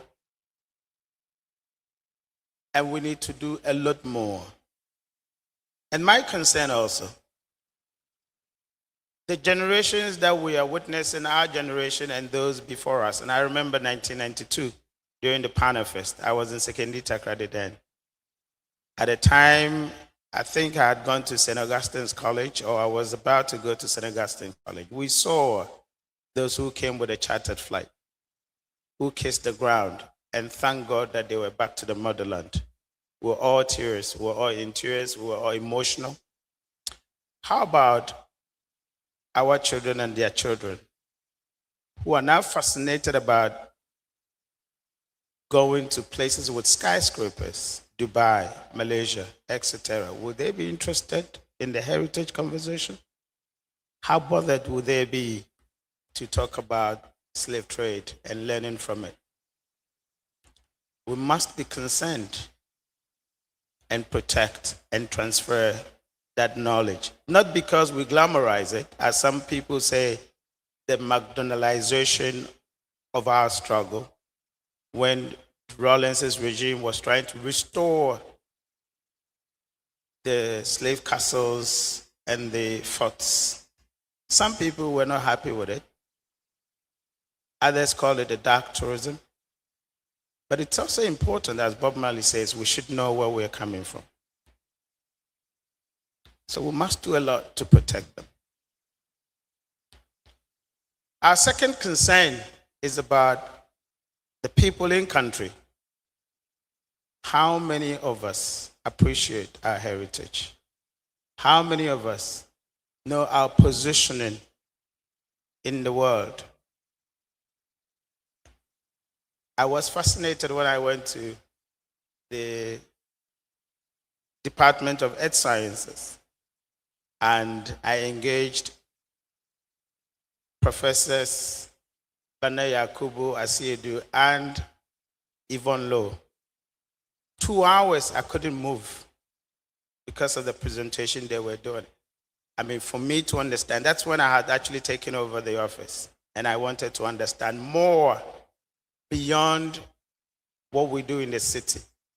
The usual ecotourism, the usual leisure tourism, heritage tourism. I said, no, let me understand more. So I went to the Earth Science. And they were talking about our place in the world. Ghana considered as one of the oldest countries. Our positioning as the center of the world. How many of us appreciate that? How many of us understand the impact of the slave trade, for example? Even in the first place, why did they come here the first? And why did we have almost about 80 forts and dungeons? Is that coincidence? No. When we look at the journeys that people undertook, maritime at the time was one of the prime ways of traveling. And so they couldn't go anywhere until they landed here before they can find other journeys. And that's why they came here. So our positioning as the center of the world is not a narrative that we have just couched. It's true. Go to the Earth Science and they will tell you. The idea, or it's not even the idea, the practicality that Brazil was just next door to Ghana. It's science, it's there. So why should we go to Brazil through other routes that can take you almost 18 hours, but you can fly from Accra to Brazil just about 5-6 hours down the line? A lot of us don't know that. And we don't know what it means. Most Ghanaians do not appreciate our heritage, our story. I've engaged the Barbados, the Embassy of Barbados. I've engaged the Brazilians. I've engaged so many other Caribbean countries as well. And some of my friends who live there said, Kobe, you can't believe that in Guyana, they call tilapia impetua. Impetua is my local name in Takrady about tilapia. And we've even stopped saying impetua, we call it tilapia, but they still call it impetua. Can you believe that? So for me, Ghana is bigger than what we have. Ghana includes Jamaica, includes Barbados, includes St. Kitts, includes so many other Caribbean countries. Do we appreciate it? Do we understand what it means to be that big? how do we use that for negotiations, for asserting our place in the world? Most Ghanaians don't know that. So yes, we are supporting this conversation because there's a lot that we need to know internally. And then, of course, for our brothers and sisters who come to visit us, in the motherland. And that's why we're supporting this. The door is as emotional as practical for me and for GTDC. And I hope we all support it. Thank you.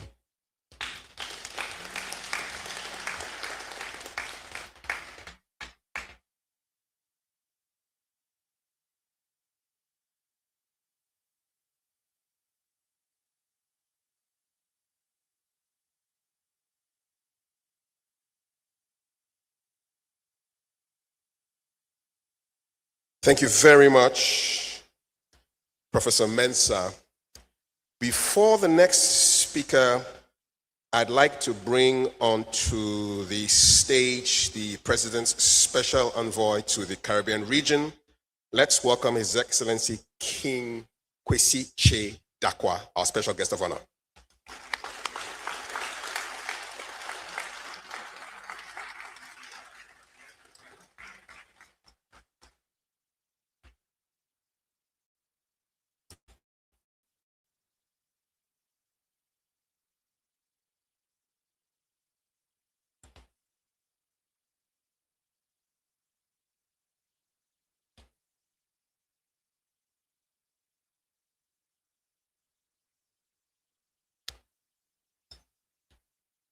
We now move to a series of special addresses from distinguished leaders representing diplomacy, academia, and professional leadership. Their perspectives will enrich our understanding of the opportunities before us as Africa strengthens its engagement with the global African diaspora. Our first speaker is Minister, State Department, State of the African Diaspora. Let's welcome Her Excellency Ambassador Millie Tucker.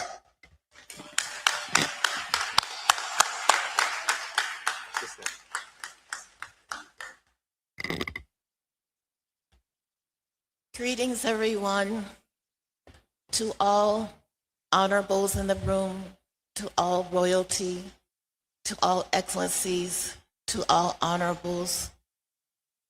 I count it a privilege to be here, to all the kings, the queens, the princesses. I stand before you today as a daughter of the soil of Africa, repatriated back to Ghana, and a citizen of Ghana. I like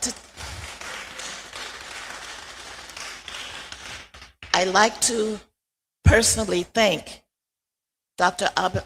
Abadale Kambon for having me here. And you know what they say, behind every great man, there's a great, behind every great man, there's a great.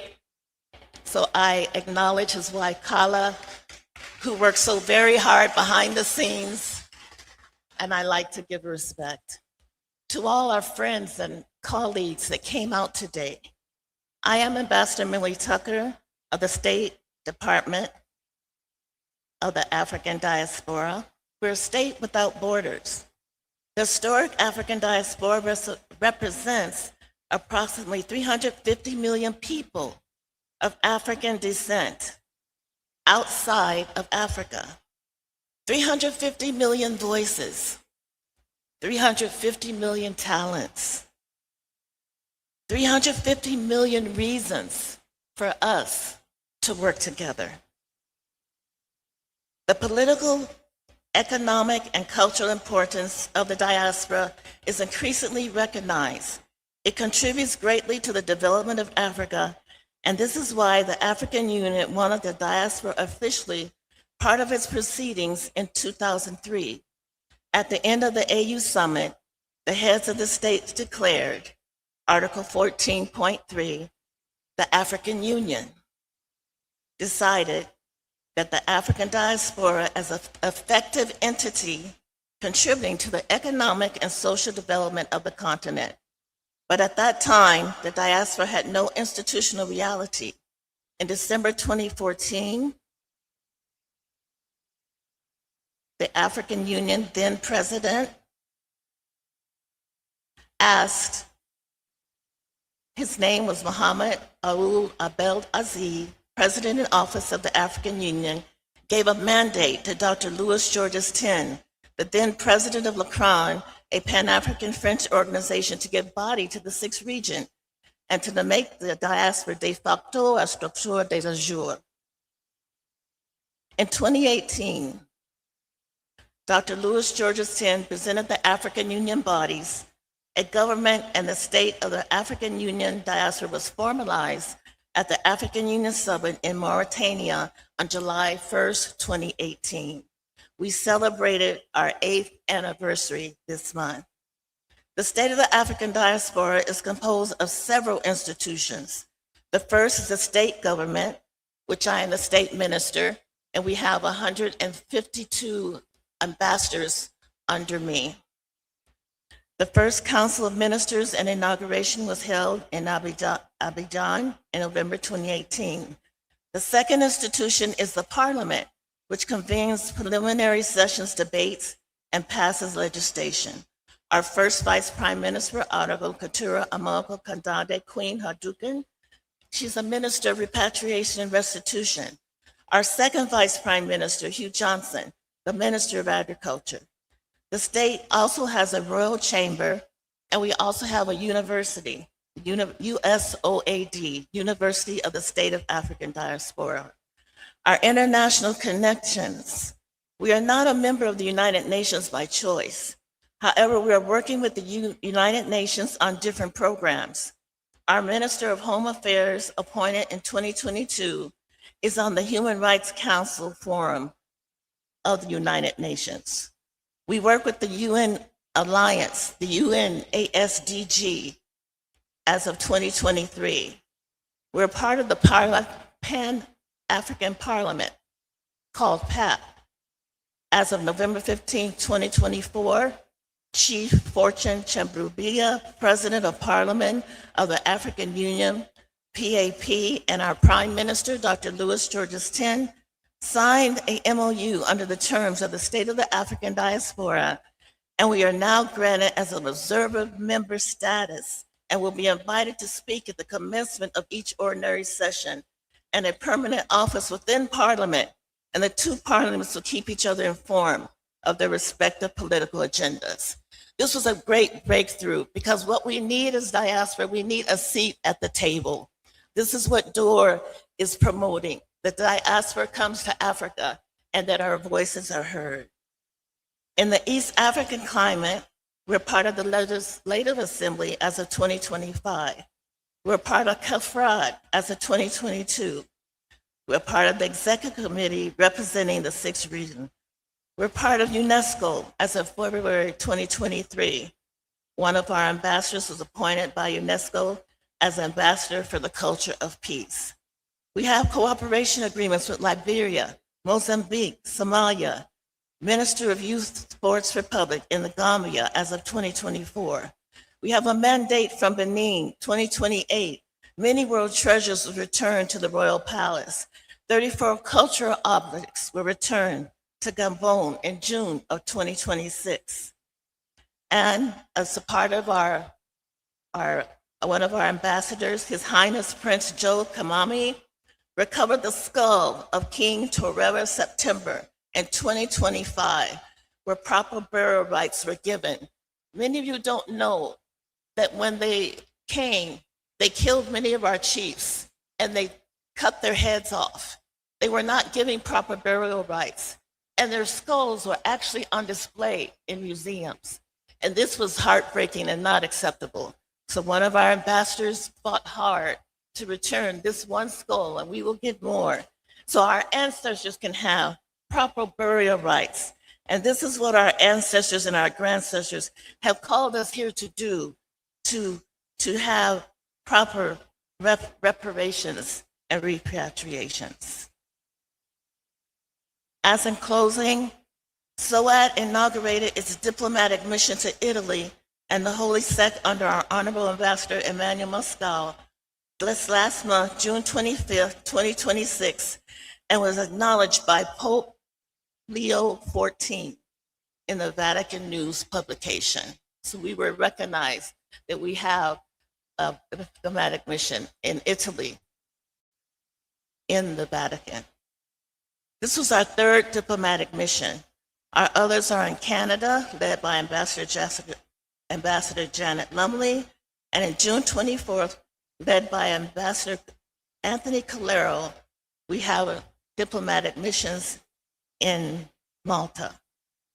Our SOAT Minister of Youth leads international efforts to address the recruitment of African youth at present in the Russia and Ukraine conflict.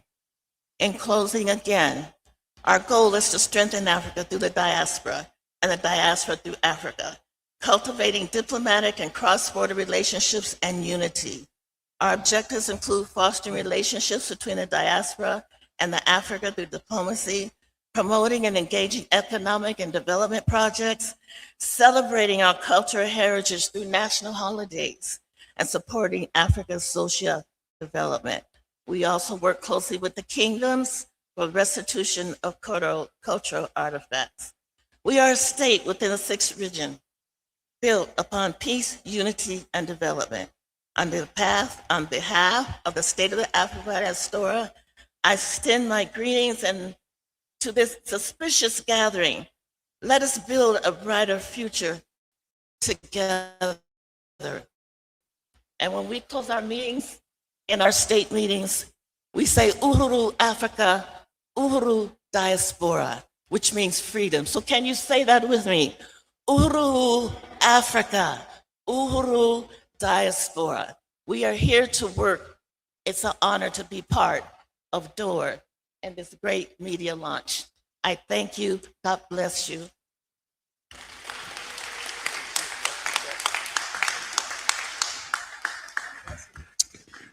We thank you too, Excellency Ambassador Millie Tucker, for those insightful remarks.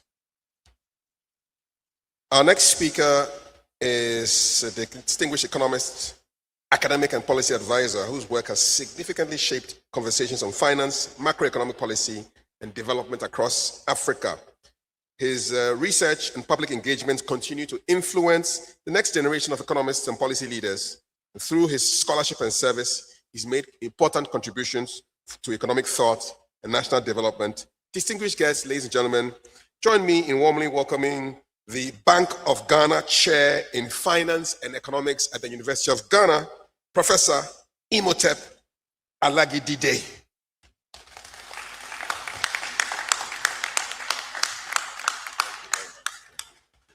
Thank you very much, and good morning, ladies and gentlemen.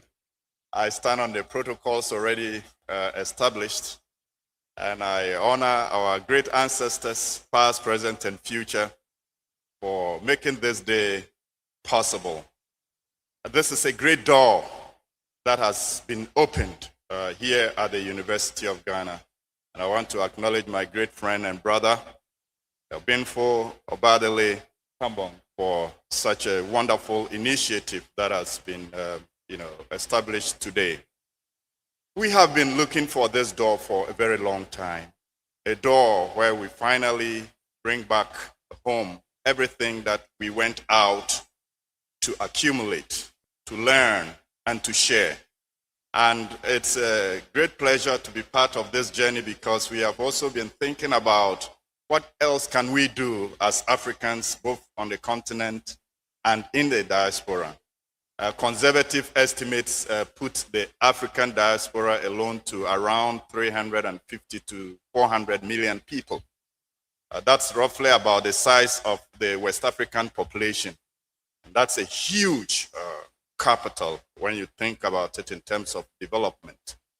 Here in Ghana, roughly around $6.6 billion came through the diaspora alone in terms of remittances. So it's not surprising that the African Union put the African diaspora as the sixth region of our continent. And this is literally the raw capital. Think of it in terms of heritage, culture, and financial muscle that is readily available and it's looking for opportunities to make a contribution. The only thing that was left was a door to walk through.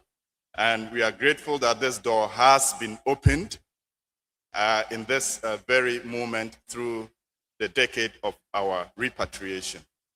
We have started a series of discussions looking at what the African contribution to the planet, the whole galaxy is. And it's staggering when you think about it in terms of quantities. We have looked at the contribution of Africa to the civilizations of the world. And through our vehicles, from the Nile Valley to the Volta Valley, we have created a mass of intellectual capital that is ready for exploitation and utilization. And it is through this door that those initiatives can be formalized and utilized for the benefit of the country and for the entire African community. We have been talking about resetting the country, resetting the continent, and resetting the entire African psyche. And through the processes at the United Nations, those conversations have brought us to a pivotal point where we can now amass all the resources together to make this happen in real time. So from my own network, I am happy to announce that we will be actively participating and supporting this open door initiative, especially through the dialogues that are coming up. We started a series of lectures at the University of Ghana here, looking at the new thinking in economics. We call it simply metanomics, where we study abundance rather than scarcity, because that's the African experience. Our experience is that we are wealthy people, highly resourced, intelligent, and we are beginning to bring all of this knowledge together so that we begin to see ourselves as the originators of the different systems of civilizations that we see around us. And through this open door initiative, my particular network is open to supporting the intellectual activities through research, cutting edge finance, new and alternative ways of mobilizing resources and directing them specifically to ventures that will create decent and sustainable jobs, not just for the current generation, but for the future generation that is staring at us. So it's a great honor and pleasure to be part of this very wonderful initiative. And I know that as our ancestors who are now here as us, we will remember everything that we created in the Nile Valley through the Sahel and to our present location. And we will be able to bring together all that is needed to catapult our development to the next stage. The African is fully awake now. There's no going back to the era of the slave trade and the exploitation of our labor through the various channels. This is the time that we remember ourselves as the great people that we have always been. We are the generation that will take the entire continent to the next level of our evolution. Yes, we have the digital world with us, but we shouldn't forget we had the ancestral intelligence before the artificial intelligence. And at this very moment, it is the collaboration of the technology in the digital world and in the ancestral world that will bring us the qualitative development that is needed to walk through this very door that has been opened. So we have a lot of initiatives. Obinfo, you are already familiar with the National Association of Traditionalists and Ancestral Venerators. In our own network, we have the Institute of Indigenous Intelligence. Through the Journal of Indigenous and Shamanic Studies, we want to help to promote the activities that Obinfo Badele and his team have set in motion. I see this decade as a decade that will really open up the African psyche to the great opportunities that lie within the continent, so that we don't look outside for capital when we are thinking about development. so that we don't look outside ourselves when we think of real knowledge and qualitative intelligence that propel civilizations and nations forward. So my dear brothers and sisters, it's a great honor and pleasure to be part of this very grand moment. And I believe and know that this door that has been opened will provide the opportunities for all of us to walk through with all the talents and the intelligences that we have, so that we'll propel the nation, the continent, and the entire race to a higher level of civilization and development. I honor all of you.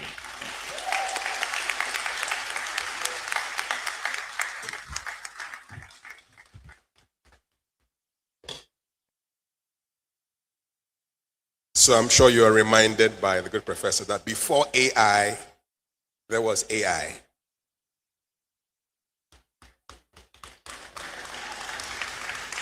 Ancestral intelligence, artificial intelligence. Who came first? You know. Thank you very much, Professor Imhotep Alagidide, for your insightful remarks and for bringing your perspective as Bank of Ghana Chair in Finance and Economics at this great university to this important conversation. We now turn from the economic dimensions of Africa, Caribbean, and diaspora engagement to the diplomatic relationships that can help translate shared history and common aspirations into practical cooperation. Our next speaker is First Secretary of the Barbados High Commission in Accra, Ghana, Mr. David Gibbs, with a big round of applause.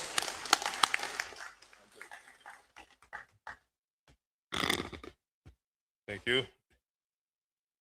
Honorable ministers, government officials, members of the diplomatic corps, officials of the University of Ghana, distinguished guests, traditional leaders, representatives of the media, members of the African diaspora, ladies and gentlemen. It is both an honor and a privilege to join you for the launch of the Open Door initiative. As I understand it, this initiative emphasizes that we must have a vision which extends beyond conferences and conversations to the creation of lasting relationships, meaningful opportunities, and a shared future for people of the African diaspora, of African descent around the world. I wish to commend the organizers of the Decade of our Repatriation initiative for bringing together governments, institutions, businesses, academia, youth leaders, and members of the global African family around a common purpose. Your work reminds us that history does not merely shape us, it also beckons us to action. The relationship between Ghana and Barbados, and indeed the Caribbean, is one rooted in more than diplomacy. It is grounded in shared heritage, common aspirations, and an enduring commitment to Pan-African cooperation. For centuries, the Atlantic Ocean represents separation for millions of Africans whose descendants helped build societies throughout the Caribbean. Today, that same ocean has become a bridge of reconnection, of reconciliation, and of renewed partnership. The Caribbean occupies a unique and historic place within the global African family. Our people carry the resilience, creativity, faith, and determination of our African ancestors. Through generations, despite unimaginable hardship, we have preserved the traditions, the values, the cultural expressions that continue to define Barbadian identity. Likewise, Ghana has emerged as a beacon for the African diaspora through visionary initiatives encouraging descendants of Africa to connect with the continent. Ghana has demonstrated that the journey home is not merely symbolic, it is practical and it is transformative. And so this Open Door initiative builds upon this foundation by asking an important question. How do we transform this historical reconnection into a sustainable partnership that benefits both Africa and the diaspora? That is precisely the conversation that we need. Repatriation should never be understood solely in terms of relocation. For some, repatriation may indeed mean establishing a permanent home in Africa. For others, it means investing in African businesses, collaborating with African universities, participating in cultural exchanges, supporting entrepreneurship, engaging in research, or contributing expertise gained in the diaspora. In other words, to put it very simply, the essence of repatriation is not merely relocation, it is contribution. And the question we must ask is, how can they contribute to the development of the African continent? This broader understanding opens opportunities for everyone. Young professionals can build careers across borders. Entrepreneurs can expand markets. Artists can collaborate creatively. Researchers can innovate together. Students can study and exchange ideas and become ambassadors for deeper understanding between our regions. And so economic empowerment is one of the most meaningful expressions of Pan-African cooperation. It allows our people not only to celebrate a shared heritage, but to build a shared prosperity. Young people deserve particular attention within this dialogue. The future of Africa-Caribbean relations belong to the youth. We all know the statistics that Africa has the world's largest youth population and growing. And so yes, dialogue is essential. Dialogue is essential, but dialogue must lead to measurable outcomes. It must not just be a talk shop. It must lead to measurable outcomes. Those two words, contribution and prosperity. Let us use these discussions, therefore, to establish new educational partnerships, to encourage reciprocal investment, to facilitate business exchanges, to strengthen tourism cooperation, to promote cultural diplomacy, to support youth entrepreneurship, to advance research and innovation, to create practical frameworks that make reconnection meaningful for future generations. Partnerships succeed when they produce tangible results for ordinary people, and that should remain our collective objective.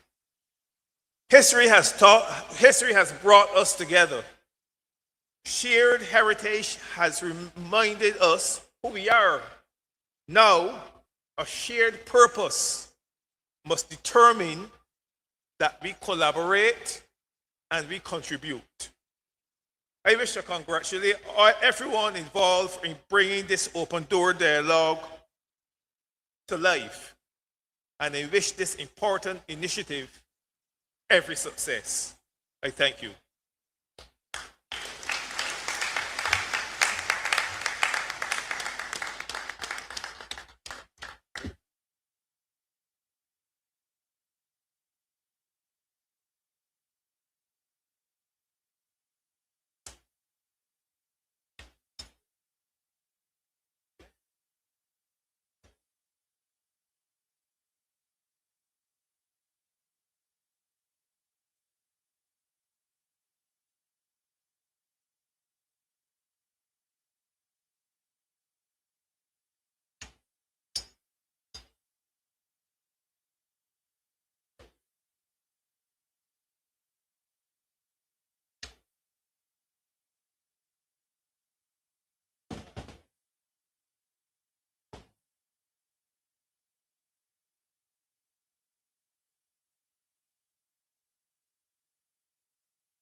Thank you so much, Mr. David Gibbs, for those thoughtful remarks and for reaffirming the enduring bonds between Barbados, Ghana, and the wider African diaspora. We also welcome the Provost of the College of Humanities, University of Ghana, Professor Joseph Yarrow. And for those of you who are the eagle-eyed ones amongst us, Barbados left and Provost replaced him. Ladies and gentlemen, we now come to the keynote address of today's program. Our keynote speaker is a man whose career has been defined by influence, communication, and bridge building. Today, he serves our nation as the President's Special Envoy to the Caribbean region, where he's entrusted with strengthening diplomatic, cultural, and economic ties between Ghana and the nations of the Caribbean region. In that role, he champions investment, trade, cultural diplomacy, and strategic partnerships that deepen the historic bonds between Africa and its diaspora while creating new opportunities for shared prosperity. Long before this distinguished appointment, he had already established himself as one of Ghana's most recognizable public figures. His career has spanned media, investment promotion, branding, and strategic communications, with leadership roles at the Class Media Group, the Ghana Investment Promotion Center, and the Finance Media, Brands, and Culture Limited. To many, he's simply 3 letters, KKD, an iconic broadcaster, cultural curator, event host, and speechwriter whose voice, whose vision, and whose passion have helped to shape Ghana's creative and media landscape for decades. Respected for his eloquence, his ability to inspire, and his gift for bringing people together, he continues to advance Ghana's influence on the global stage through goodwill, collaboration, and cultural exchange. Ladies and gentlemen, it's my singular honor to invite to deliver the keynote address our special guest of honor, the President's Special Envoy to the Caribbean region, His Excellency King Kwesi Che Dakwa.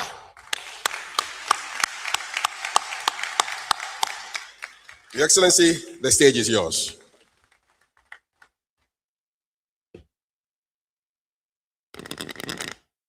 Thank you.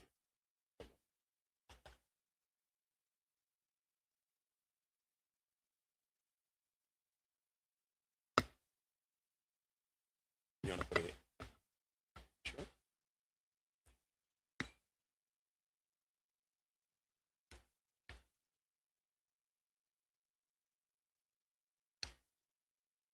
Having worked in cultural diplomacy for so many years, like my dear brother, Kafui Day, who himself was raised by diplomats, I find it worrisome when I walk into a space where we have a gathering of a conversation and people leave seats in front of them and go and sit in the back.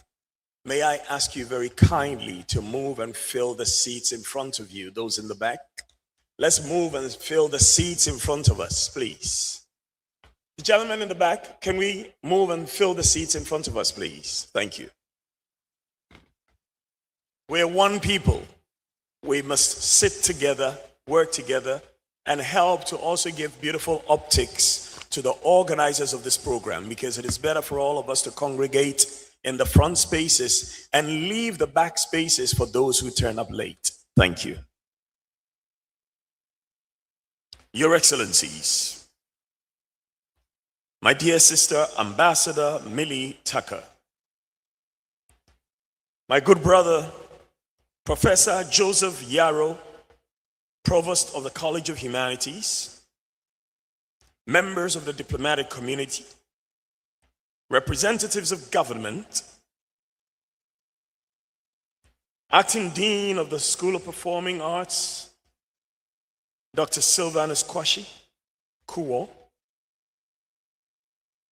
Nanaya Manti of SIC Insurance PLC, our sponsors. Our featured panelists, Dre Taylor, Omadele, Elizabeth Olympio Emmanuel, and Calvin Daniels. Students, partners, sponsors, members of the media, distinguished guests, ladies and gentlemen. I stand before you today as a bridge between two shores that share one heartbeat. I stand as evidence of the fact that the Middle Passage, which was meant to divide us forever, may have broken us, may have had some of our ancestors jump to their untimely death. But I stand here as the resilience. When I meet my brothers and sisters in the Caribbean, when we hug each other and speak kind words to one another and sing the songs of CoH and Bob Marley and Stonebwoy and Shatta Wale and Harry Belafonte and all the great artists before us, that the door that was meant to separate us, the ocean that was meant to divide us, has now come back to bring us back together again. And for this we say thank you, God Almighty.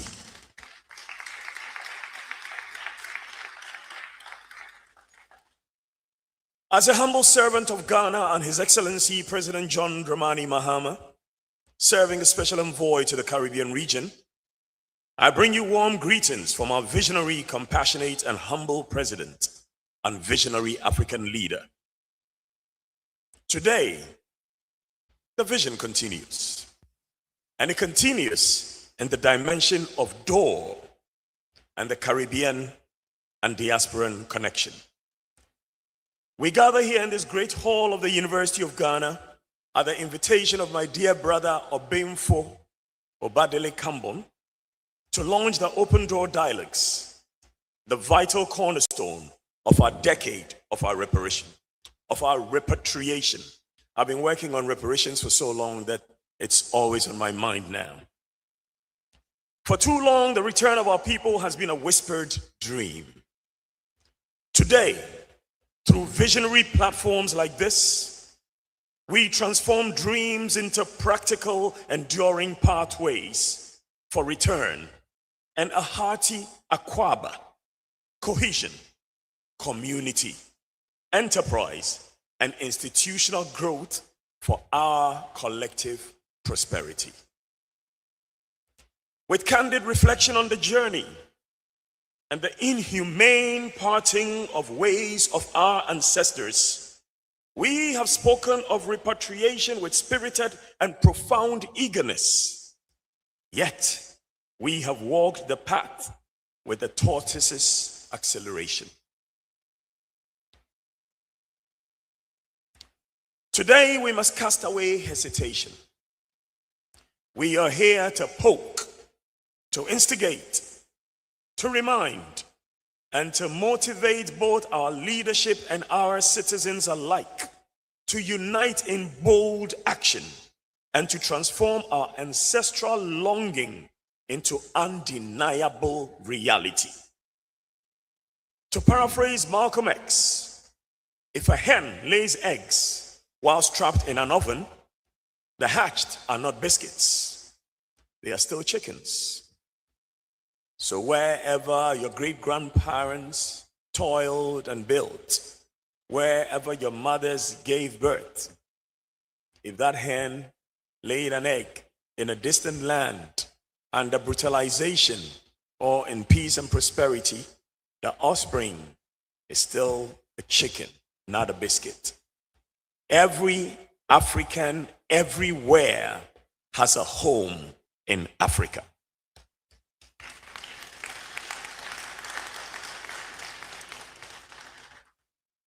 To quote the lyrics of Peter Tosh, no matter where you come from, as long as you're a black man, you're an African.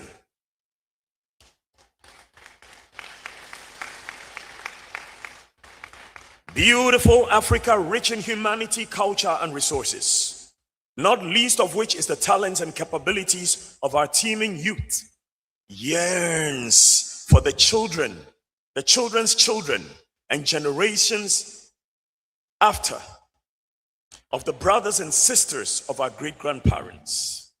What a joyful song our hearts will sing when finally the tribes of Ghana welcome you all home to Africa.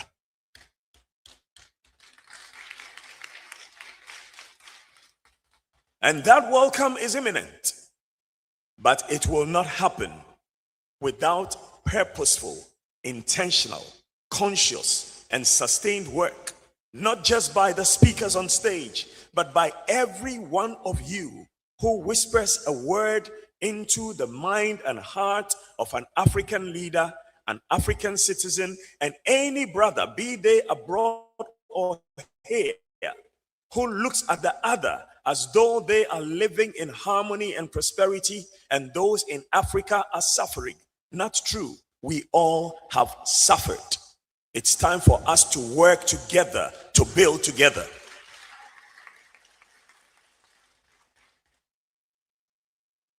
We must come together, not as visitors on short trips who come here for December to remember, to dance our problems away and go back to the rat race in the cold of lands that our ancestors built.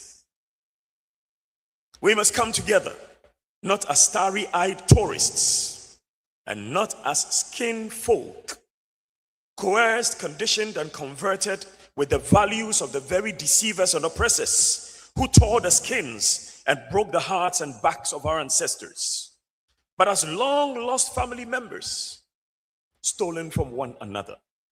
Brothers and sisters who belong to us as we belong to them, as we to one another are our brother's keeper. If we deeply desire for our kinsmen scattered across the globe to feel the welcome coming back home, and they want to live and work and prosper in the land of their forebears that treats them with humanity, and where they too are celebrated, not merely tolerated, permit me to ask and task participants, discussants, parliamentarians, panelists, and commentators this simple question. What are the key steps our citizens in Ghana and Africa and our leadership in Ghana and Africa must take? Write these down with clarity. This is not a matter of protest. This is a matter of lobbying for what our hearts truly desire. Write this down with clarity. What are the key steps that our citizens and our leadership in Ghana and Africa must take for this dream of repatriation to come true? And I remind you, this is not a matter of protest. This is a matter of lobbying. This is your home. You are coming back home. You are not fighting with your brothers and sisters who are inviting you back home. For if we take that approach that we should have used with our slave masters, with our own brothers and sisters, we shall fail.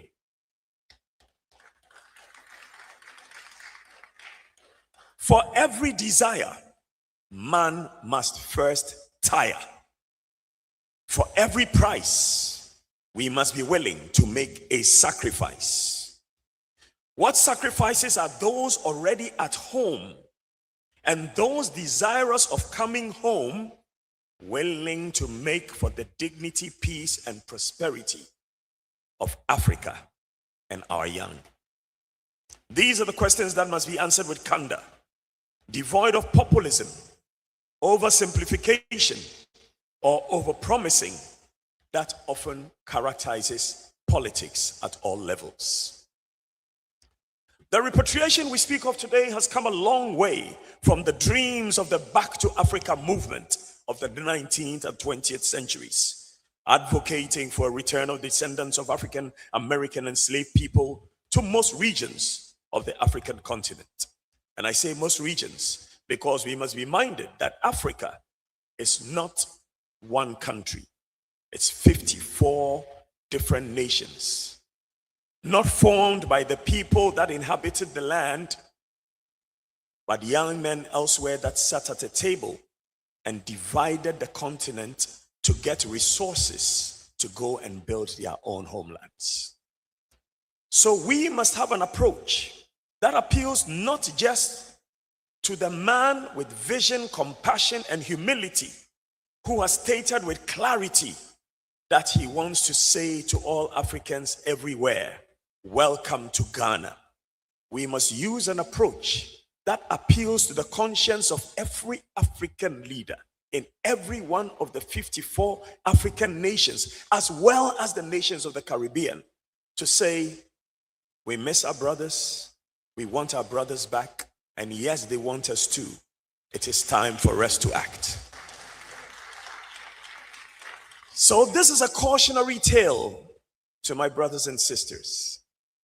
There are things we battle for with swords and knives and gunpowder. And there are things we battle for with wisdom and oratory and persuasion. I think this fight is one for the latter, not the former.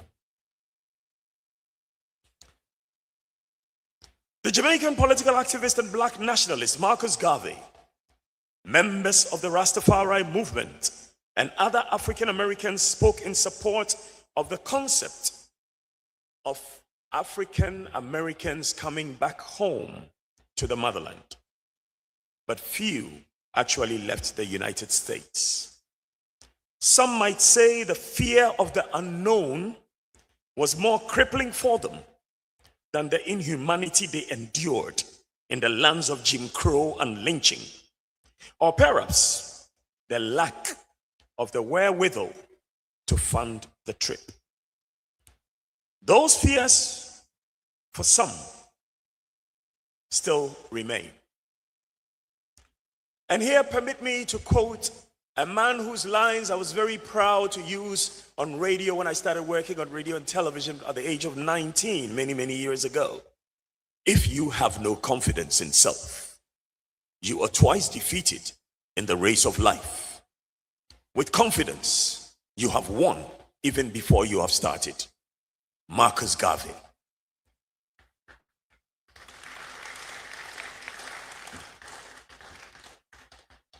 For many years, many of our own lost their confidence because of the brutality and the disrespect of those in whose lands we worked to build. But this must change because confidence is born within you. You must nurture it and you must grow it. Whether you're born in a palace or born in a street corner, you will find that wherever you go, some of the most deprived, some of the people with the least, have confidence even more than the wealthy. And I entreat you all to build that confidence in our children and make them understand that nobody is greater than them. For if you cut any man everywhere in the world, the blood that flows is neither green nor blue. It's all red. And in a world where the greatest mind on sickle cell anemia for many years worked in England, but carried the name of Konate Aholu, a Ghanaian. In a land where the greatest boxer in the world, when we come talk of strength and skill, was a black American who whipped people who were less gifted in melanin as though they were little toys. In a land where it is coming to light now that possibly the smartest president that you may have ever had in the United States of America may just be Barack Hussein Obama. No African child has any reason not to be confident. The words of Marcus Garvey also remind us, for he said, and I quote, "I have no desire to take all black people back to Africa. There are blacks who are no good here, and likewise will be no good there." End of quote. These words must not discourage our brothers and sisters in the diaspora. They must encourage them to be good, law-abiding citizens for those are whom we want to embrace at home. For if you travel to somebody else's country, there are only two cardinal things you can learn. Wherever you go, if what pertains there is better than your country, you learn and make your country better when you come back home. And if it is worse than your country, you learn to yearn and stay at home. For all who speak eagerly about repatriation, I must say, in my conversations with my Black American friends, in my conversations with my Black British friends, in my conversations as I travel all over the world, something very interesting comes up, and I must share it with you. They say, yes, many of us speak eagerly of coming back home to Africa. But there is a considerable fraction that only love the cold comfort of words, not the deep and pressing desire to leave behind the familiar glitter and convenience that they have gotten used to in Europe and America. True or false? I want to hear you. True or false? Plausibly, there must be a few who may not be enthused by the investment that my dear brother Obadele Kambon and like minds like his are making. There must be a few who are not enthused by the investment that they too themselves must make to live in what the world may call a less developed country, even if it brings them peace, calm, kinship, and inner happiness. There is a trade to make.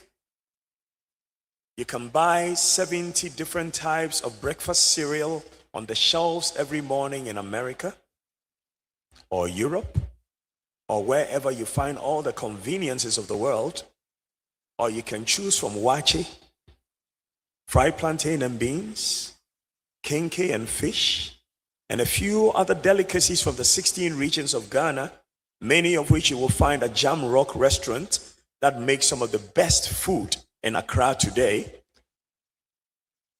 It's your choice to make. You can jump whenever you hear your alarm ring if you live abroad and run to work and confront a supervisor who still speaks to you as though they were a slave master. Or you can set up a small enterprise in Ghana and make modest earnings that will give you the basic necessities of life: food, clothing, shelter, and a sense of belonging. And I say this because I speak to my brothers abroad, many of whom I spoke to before I moved home to Ghana, who said, King, as for me, after living 20 years in America, after living 20 years in Europe, there is no way I can go back to Africa and start all over again. So the rat race continues for them. And they don't realize that over here, you may not have a lot of money in the bank, but you get up every morning looking at people who look like you, basking in the glory of the sunshine because of your rich melanin, smiling at people who have less than you, and they smiling back because they want nothing from you. And that, for me, is peace and prosperity.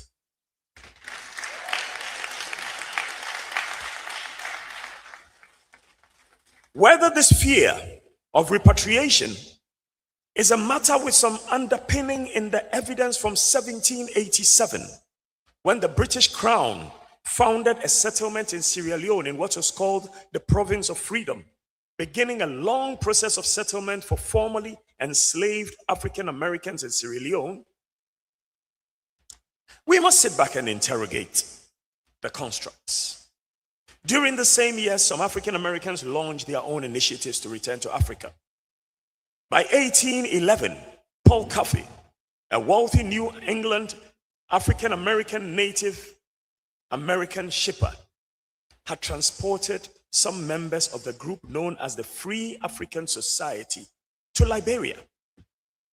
It saddens me to say that around this time, some free African Americans also relocated to Haiti, and it was not easy, but they persisted. For a slave revolution had effected a free black state by the year 1800. Think of it. Slaves, suffering, brutalized, killed, recognized that we need to leave this construct that oppresses us in 1800. And in 2026, we have a set of new slaves who say living under the oppressor is good comfort. It is better than living amongst my brothers and sisters. So we continue to slave, to build other people's lands, to build their technologies, to build their knowledge systems, to publish books that work for their society, to create products that work for their society. And then when we come back to Africa, we say, oh, the roads are not paved. We pay the taxes, but the hospitals are not perfect. Who should perfect the hospitals for you to come on holiday and return? Haiti became the first nation ever to successfully gain independence through a slave revolt. In the following years, Liberia was founded by free Africans from the United States. The immigration of African Americans, both free and recently emancipated, was funded and organized, and listen to this, funded and organized by the American Colonization Society, which hoped that slavery could be ended as an institution, but without releasing millions of former slaves into American society. They wanted our labor, but they wanted us to have no favor. This is the truth of history. The mortality rate of these settlers were high. Of the 4,571 immigrants who arrived in Liberia between 1820 and 1843, only 1,819 survived. What were they armed with to go to Liberia? Medications? Hospitals? Polyclinics? After over 300 years of your forefathers toiling for free, for no pay, for being brutalized, you're sent to a distant land. Of course, on the continent from where your ancestors came. But with what? And for what reason? We must teach our children to trust but verify. Question everything. They crossed the bitter waters. I wrote this morning. They crossed the bitter waters, chasing a ghost called freedom. From the shores of Sierra Leone to the bleeding heart of Haiti, they sought a dirt they could finally call home. Some followed the sails of Paul Coffey. Others built a fragile Liberia, funded by a nation that wanted them gone, but could not bear to see them equal. But freedom demanded a cruel price. The soil they longed to hold became the soil that held their dead and buried bodies.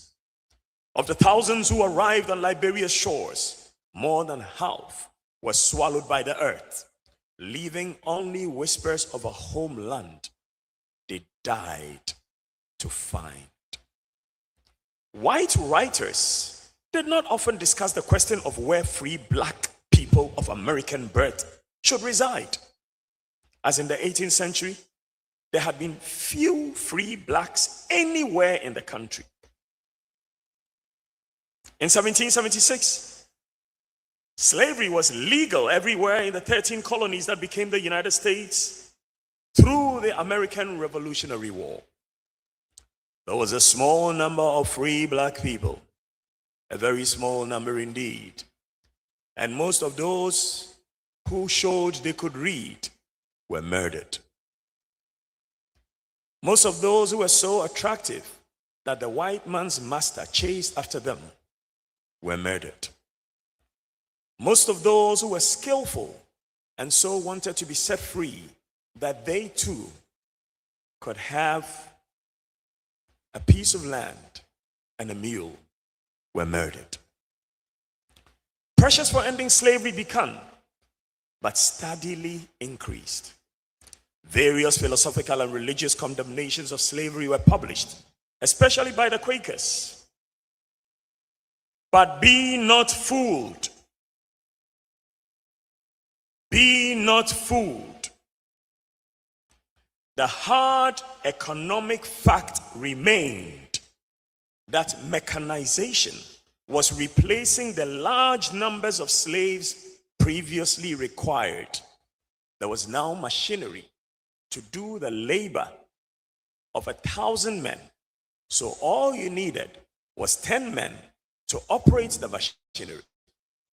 Slavery did not end because of the conscience and goodness and beauty of the hearts of the oppressor and his children and his children's children and his wives and mistresses who benefited from the labor of our ancestors for centuries. A few poorly paid workers could now man machines to produce much more than hundreds of slaves could. That is why slavery ended. Question everything. It was not a sign of benevolence. And when slavery ended, you would think that the people who were abused, the people who were used, humiliated, castigated, would be paid compensation. No. Nations rather went to their banks and took money to pay the slave owners for losing their property. Imagine your great-grandmother being called property by somebody whose children you did better than in education and now do better than in career. This is what happened. So when we talk of repatriation, it is important for us to understand the history behind it. And that is why I took time to tell you the history that many of you already know, but that many of our children do not. Because even the sellouts amongst us who wrote our history books refused to publish these truths. We need a new historian like Dr. Chief Yao Anoche Frimpong in Ghana, who is bold, who is courageous, and who is willing to tell the truth. Special announcement. Economics drove the abolition of slavery, not ethics, not morality. Candid commentators of the era noted after all these years of sweat and toil to sow and harvest their food, build other people's infrastructure, our grandmothers nursing their babies and keeping their homes running, that the slave owners did not want the people from Africa to live among them. It saddens me that today this still happens in many communities in the West.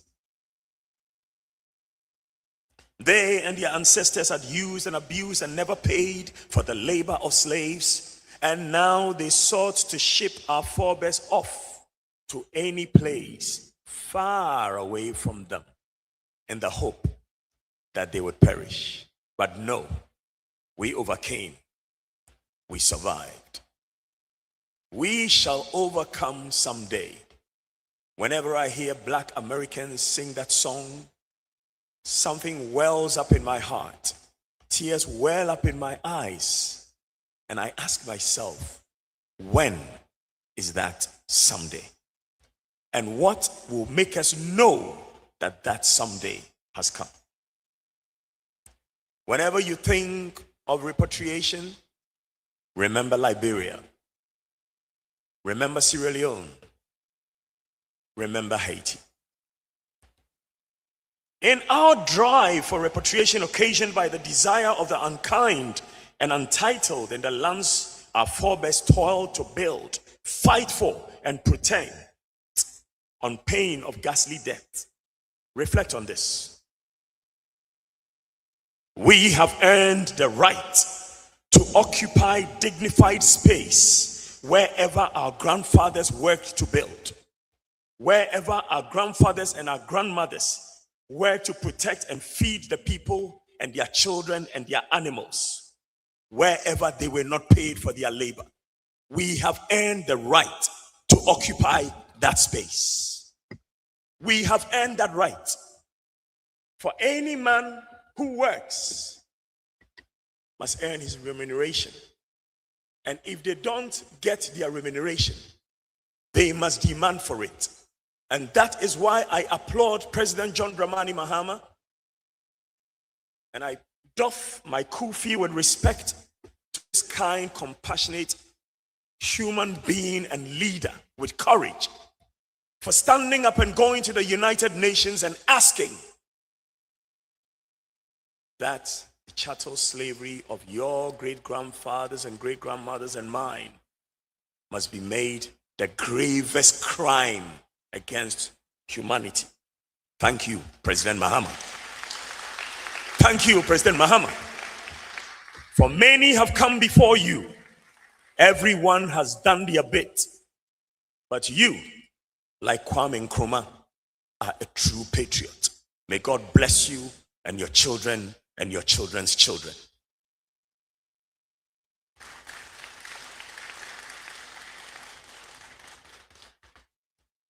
Our thoughtful president, His Excellency John Dramani Mahama, presents a pathway with the loyal support of my dear brother, Honorable Samuel Okudzeto Ablakwa, MP and Minister for Foreign Affairs, Honorable Mohammed Mubarak Muntaka, MP and Minister for the Interior, and Honorable Ahmed Ibrahim, Minister for Local Government, Chieftaincy and Religious Affairs.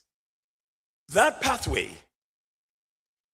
in addition to calling all our brothers and sisters to come home, is citizenship for our long-lost family abroad. Must genealogy matter in this matter? This is for us to deliberate on and present robust, relevant, humane, and persuasive points. Not just sentiment, but unassailable argument to back our thoughts. Let's focus on the desired outcome with consideration for the sovereignty, security, peace, and safety of the country that has opened its arms to say, let all our children come home. And let's have these deliberations with consideration and humility. Welcome home for sure, for family with integrity and security. And now I want to speak briefly about the e-visa, because they say once you work for the president, you look at the good work he has done and you project it that others may know about it. E-visa, welcoming not only our brothers and sisters in the diaspora, but welcoming the world. The first African nation south of the Sahara to gain independence has learned plenty over the years. It is better to live in harmony with others for prosperity than to survive in isolation. In an interconnected world of one human race, not two. There is only one human race. There is no black race and white race. Only one human race. We choose to welcome the world to Ghana, the gateway to Africa. We welcome all law-abiding people of every culture, color, or creed for connection and friendship, for investment, business, and treasure, for culture, leisure, and pleasure. For this purpose, traveling to Ghana has been made easier since the launch of e-visa on 25th May this year. So if you are the son or daughter of an African who has a friend or co-worker everywhere in the world who loves Africa and wants to come visit Africa, the e-visa portal is open. You go there and you can get your visa. With Ghana's e-visa system, nationals for African countries can travel to Ghana for tourism or business free of charge. You are still required to obtain a free electronic travel authorization. You get this online before your trip. Don't get to the airport before you fill that form. All nationals from around the world can click and apply for theirs too.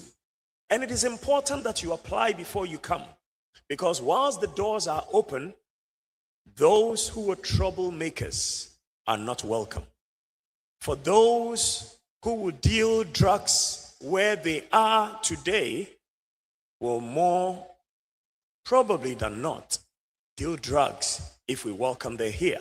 Unfortunately, the psychologists say you judge future behavior from past behavior.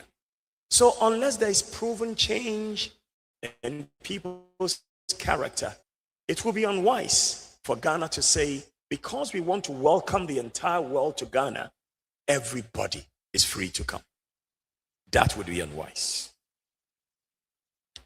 E-visa for all sons and daughters of Africa is going on as we speak. Now, the e-visa fee for other international travelers is set at an internationally competitive sum of only $260. Sons and daughters of Africa everywhere can benefit from President Mahama's Welcome Initiative using your African passports. With dual nationalities abounding since many determined to reconnect with your roots, the initiative is a mighty welcome one for numerous investors and tourists alike. And now to a matter on the heart of President John Dramani Mahama, the intersection. The intersection of repatriation, championed by my dear brother Obimfo Obadele Kambon. And that intersection also of reparations, championed by President John Dramani Mahama himself and supported by his Minister for Foreign Affairs, Sam Okujato Ablakwa, and his ministry. And all of us appointed as special envoys, myself as the President's special envoy to the Caribbean region, my dear big brother, His Excellency Eko Spiugabra, the President's special envoy for reparations, and all other envoys around the world.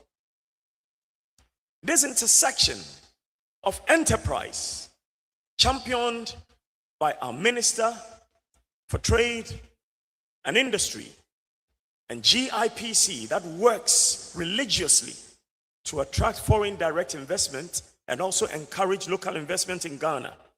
An institutional transformation championed by every corporate leader and thought leader in Ghana. This intersection is incredibly vital right now. It is the framework for a shared, prosperous future. We must reconnect African communities, demand historical justice, build independent economic power, and overhaul the outdated systems that hold our people back. Esteemed delegates and fellow advocates, today we stand at a powerful crossroads in our shared history. Across Africa, the Caribbean, and the global diaspora, the legacy of chattel slavery and colonization left deep scars. But let's set that aside for a moment and let's focus on what we need to do for this repatriation to happen, for the reparations to happen, for the unity of Africans at home and in the diaspora to happen, that we may work together for our shared prosperity. In ending, I want to say repatriation goes beyond traveling and coming home to Ghana or any of the other countries of Africa.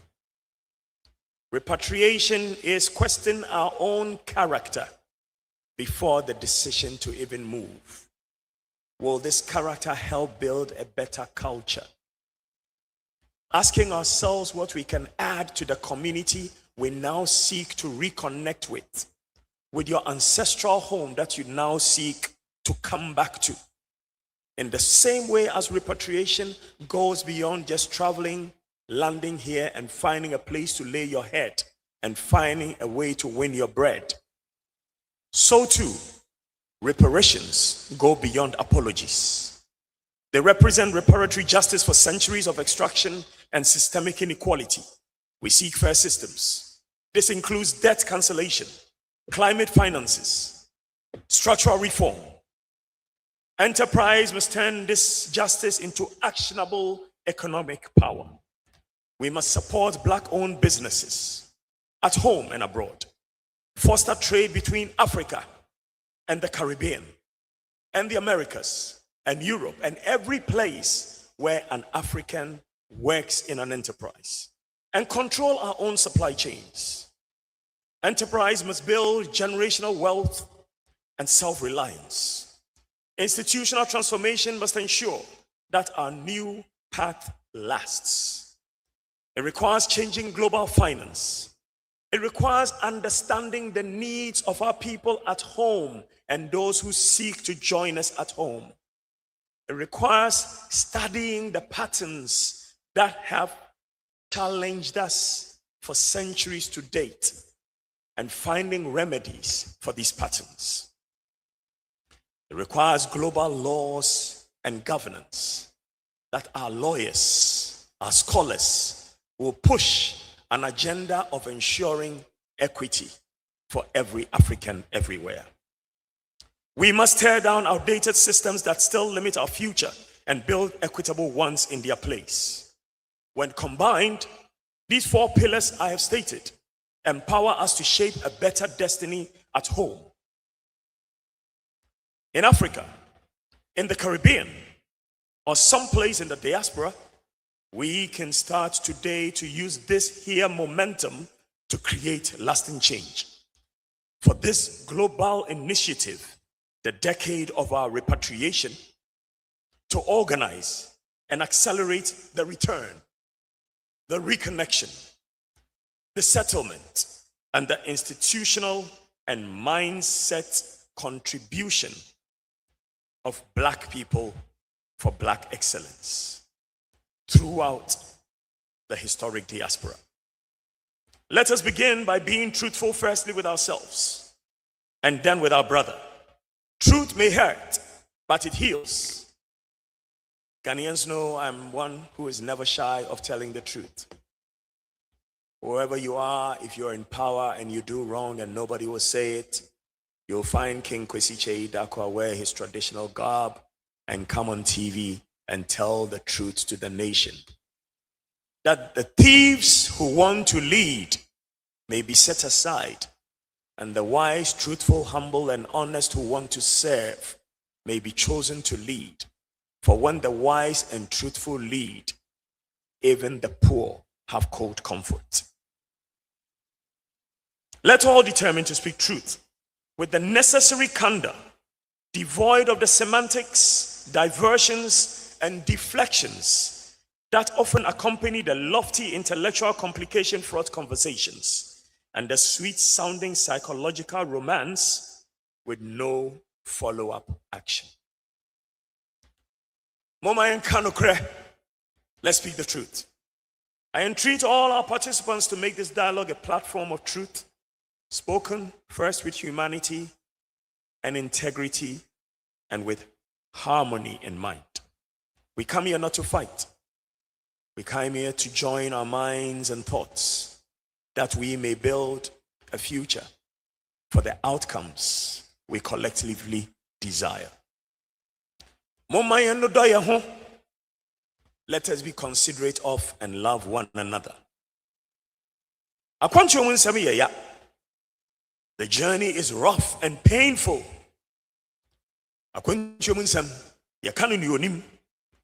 The stories of the journey are best told by those who have traveled and come back again, not those who went and never came to tell the story. Never forget, from the freedom on fertile lands and in communities, into shackles on necks and arms and manacles on ankles, from long and hard journeys on foot, on pain of gunshots and ghastly death, to the dungeons beneath forts and castles, from the inhumane conditions in the dungeons to the prodding and antagonizing on those solemn marches in chains from the door of no return, to the horrific journey on slave ships and the Middle Passage to the Caribbean, the Americans, and nations bent on dehumanization and acquisition of slave labor for free on the other side of the pond.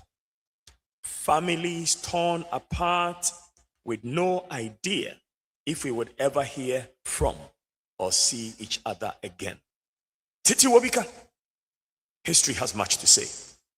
And the windmills of Asasiya Blue family here again.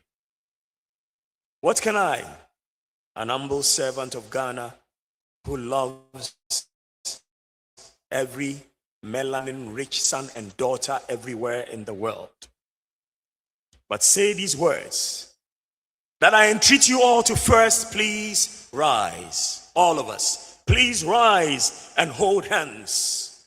Please rise and hold hands in unity.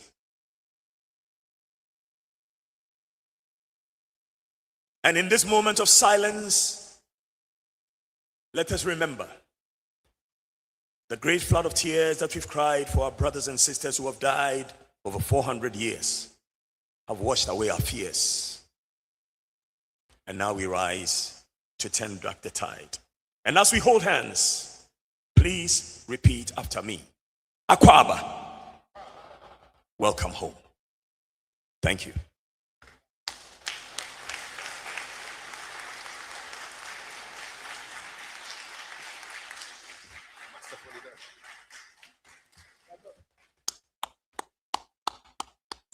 Masterfully done by His Excellency King Kwesi Chedakwa, Special Guest of Honor, and the President's Special Envoy to the Caribbean region. Thank you. Kindly take your seats. Thank you, Excellency, for that inspiring keynote address. And ladies and gentlemen, ideas are often expressed through words, but sometimes movement speaks where words cannot. And our next presentation does just that. We now invite you, before the dialogues, to experience a specially curated choreo poem and pop dance performance celebrating identity, heritage, resilience, and the enduring connection between Africa and its global diaspora. This performance is a creative collaboration conceived by Dr. Kofi Antonio and Dr. Sarah Dogbaji. It's brought to life by the immensely talented students of the Department of Dance Studies, School of Performing Arts, University of Ghana. Please sit back, relax, and enjoy this captivating performance. Ladies and gentlemen, the Department of Dance Studies.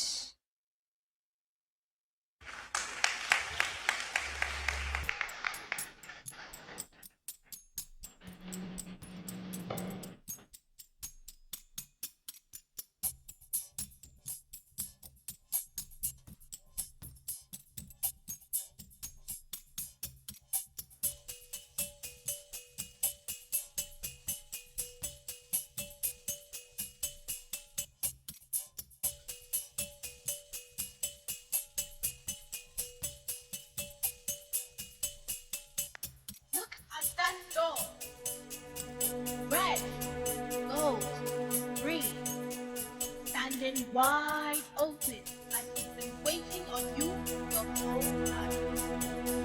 Not a metaphor, a movement. D.O.O.R. Decade of our repatriation. Say it slow. This is not another country with lanyards and lukewarm coffee. This is Ghana calling her children home.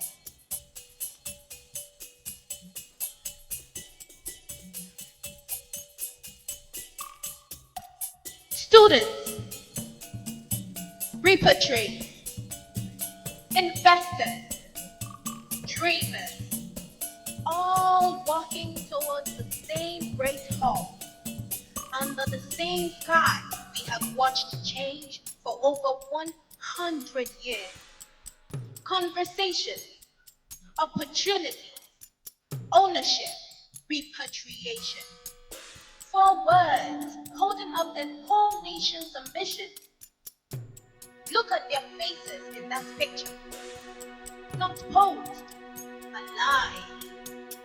Books under one arm, a tablet in one hand, eyes already gazing into the future.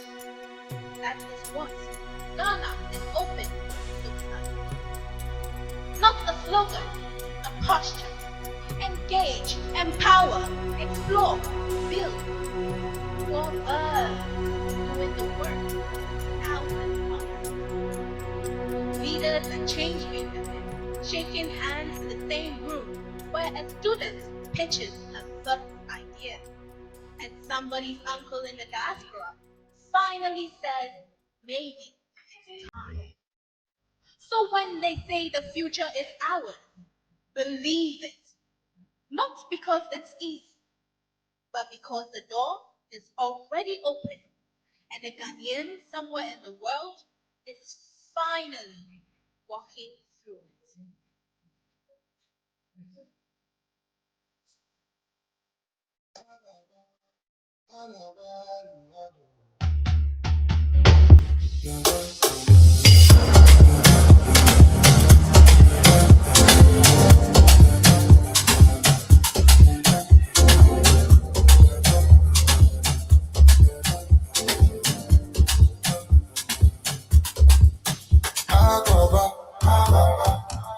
Come step inside, oh yeah, your door open wide, over again, black skyline, come on, this your time, doors open now, this your time, this your time, doors wide open, come step inside, this your time, come on now, this your time, this your time, doors wide open, come step inside, this your time, doors wide open, this your time, you run go abroad, try this your way, concrete it out, but you drown your skin, spirit they whisper, Charlie check with them, won't be the roots where they hold your chin, and make it hard so you chase new ground, but the same ones break and the rush come down, lies ain't so, they tire out, go, don't come back home, this is our cocoa, come step inside, oh yeah, door don't open wide, over again, black star line, come home now, this your time, doors open now, this your time, this your time, doors wide open, come step inside, this your time, come home now, this your time, doors wide open, come step inside, this your time, doors wide open, this your time, they come to our homes but they ain't no die, try to break us down but the vibes still fly, everywhere you touch you they multiply, the bounce they show say we still they tight, don't go hide your place but this blocks this song, years don't pass but your mind still strong, California, make we build this home, black star up and the works begun, your time, your move, drop your gear, your reach, your coins, come stretch that here, world they take but the car don't play, it's the great banking in my next 10 years, come step inside, what is that, door don't open wide, over again, black star line, come home now this your time, doors open now this your time, now this your time, doors wide open, come step inside, now this your time, come on now this your time, this your time, doors wide open, come step inside, now this your time, doors wide open, this your time.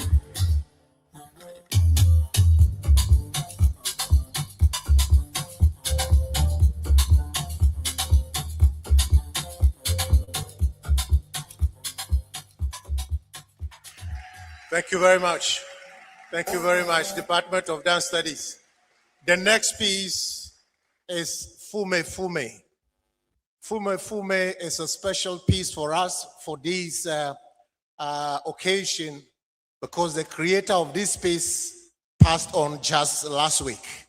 Mustafa Tete Ade created this piece, and we believe strongly now that he has been buried, we believe that his soul is resting in the blissful abode of the Creator. So we want to use this piece to celebrate his legacy. Fume Fume, relax and enjoy.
Many thanks. Department of Dance Studies, School of Performing Arts, UG, and for the creative minds that brought this project to life. And from poetry, music, and movement to dialogues, I turn over the conversations now to our moderator, the visioneer of this particular adventure. Let's welcome Obemfo Professor Obadele Kambon, who will introduce his panelists for the conversation. Obemfo, over to you. This is an intro to those who are doing Black powerful work, Blacknificent work, Blackorific work, and spectacular work here in Ghana. We are going to watch a brief video about each one before we go into their introduction. So in order, we will look at Brother Dre Taylor, Iya Omodele, Elizabeth, Olympio, and Brother Calvin Daniel. So we have a video, so if everyone can turn your attention to the screen closest to you, we'll first do the video of Dre Taylor, who is doing a multi-million-dollar real estate development in the eastern region at Obosomase. So cue the video, please.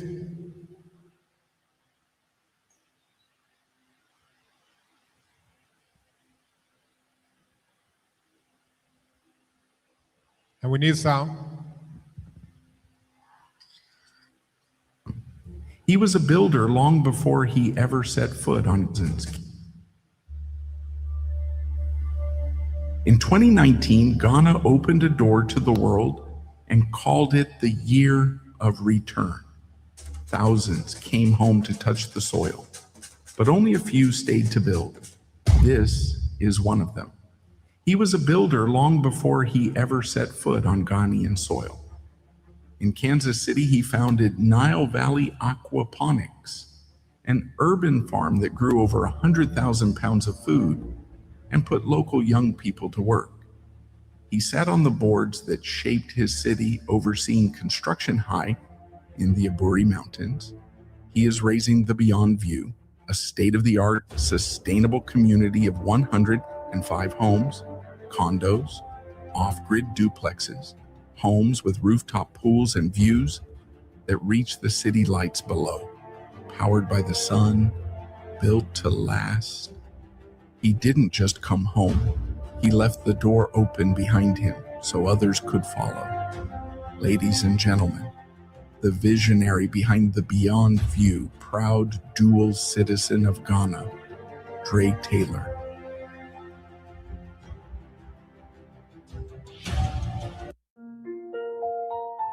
People build businesses, and some... Thank you very much. That is a bit about Dre Taylor, and he will speak for himself very shortly.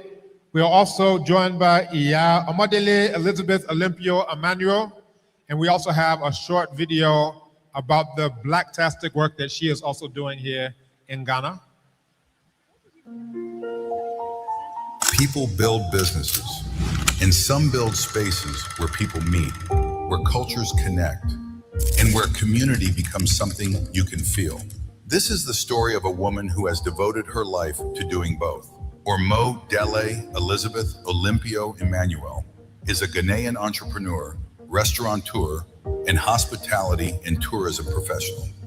As managing director of Elysium Company Limited, she leads projects across real estate, hospitality, tourism, and consultancy, creating experiences that connect people to place, purpose, and culture. In 2015, she co-founded Jamrock Restaurant, Accra's Island Vibes dining destination, where Ghanaian and Jamaican cultures come together through food, music, and art. But her work extends far beyond business.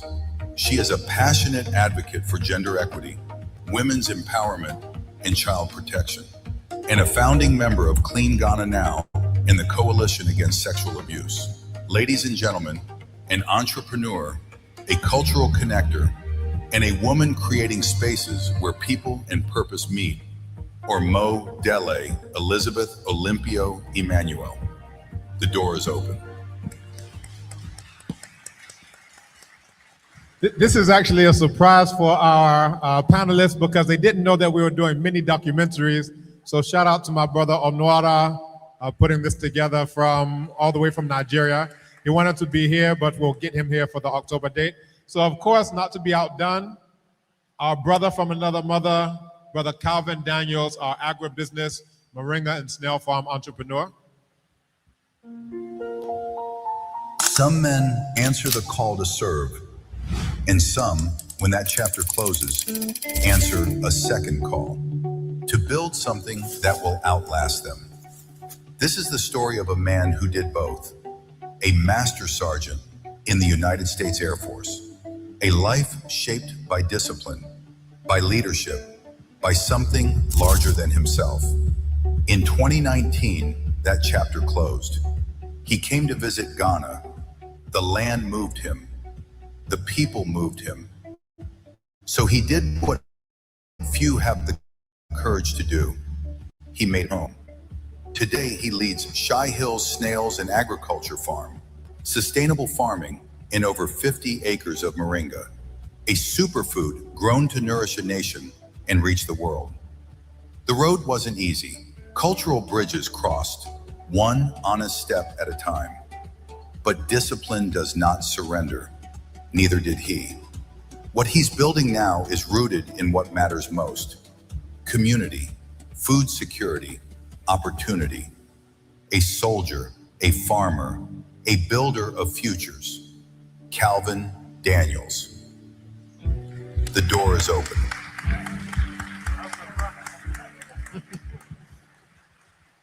He didn't know that we even have his baby pictures, but we didn't put them in this one this time. We'll wait for the October date.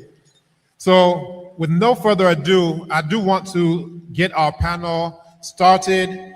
And I have the same question for each of our three panelists, and I will give you time to answer them. So when we say Ghana's great brain gain, what does that mean to you in practical terms beyond the slogan, in terms of the work that you yourself are doing? And I'll start to my right with Dre Taylor, then we'll come to Modele and so forth. So what is Ghana's great brain gain to you in terms of the work that you're doing? Thanks for having me.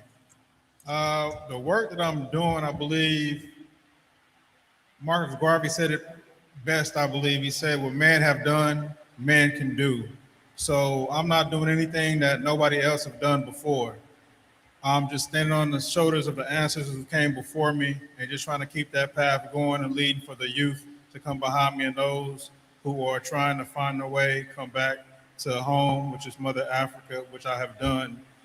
Since then, I've had, I think 15 or 20 or 34 different properties sold, here in Ghana. So trying to bring the diaspora here from that place we call America, who just celebrated 250 years, I guess, of, I don't know what to celebrate, but 250 years of them establishing their country. And so taking that power, that resources, that brain gain from there and implement it in here, where it's still developing. It's only 70 years young, where we can build upon what's already set as far as a foundation and continue to build for those in the future. All right, thank you very much, Brother Dre Taylor. My sister Iya Amodele, who I prefer to always speak to in Yoruba. That's Amodele, Obadele. What does that mean to you? Ghana's great brain gain. Always we're talking about the brain drain. Jamrock, the work that you're doing in various sectors. What does Ghana's great brain gain mean to you in terms of the work that you are doing? Thank you. So Jamrock basically connects two countries. We'd like to consider it as the Caribbean, but its focal point is Jamaica and Ghana. Jamrock is my husband and I, and that's Jamaica, and Ghana, that's the base. Now, there's so many similarities and commonalities between Ghana and Jamaica. However, where we found a deficit was in Ghana, whereas services is considered as more than 72% of the GDP of Jamaica. in Ghana, we lack in those services. So the idea is, how can we impact in that field, whereas we're still connecting the two countries? It's not just food, it's the culture, it's the food, it is the economic activity as well. So most of the ingredients you find in Ghana here are 100% existing in Jamaica as well. The only difference is the cooking method. And that is what we have been trying to teach and exposing to the Ghanaian public. We have Jamaican clientele as well. Our focus of our staff strength is the youth. So we take in the young ones. To be able to make a change in our service industry, we have to start from the younger ones. So there's a channel of growth where they start young. They come in from after high school. We have graduates on board as well, but we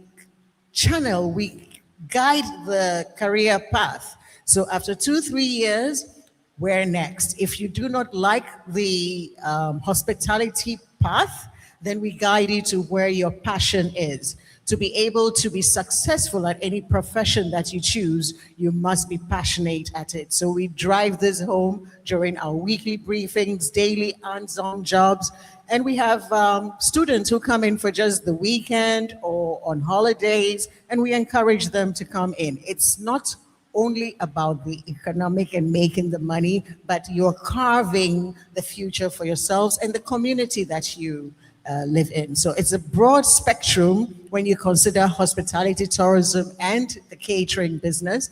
And there are opportunities in each and every one of them. And that's beautiful. Skills transfer is what we're seeing with that. And anytime I meet someone from Jamaica, they call this place is Eastern Jamaica and that place is Western Ghana. They say that there's really no difference, that Ghana and Jamaica is one. So thank you for that.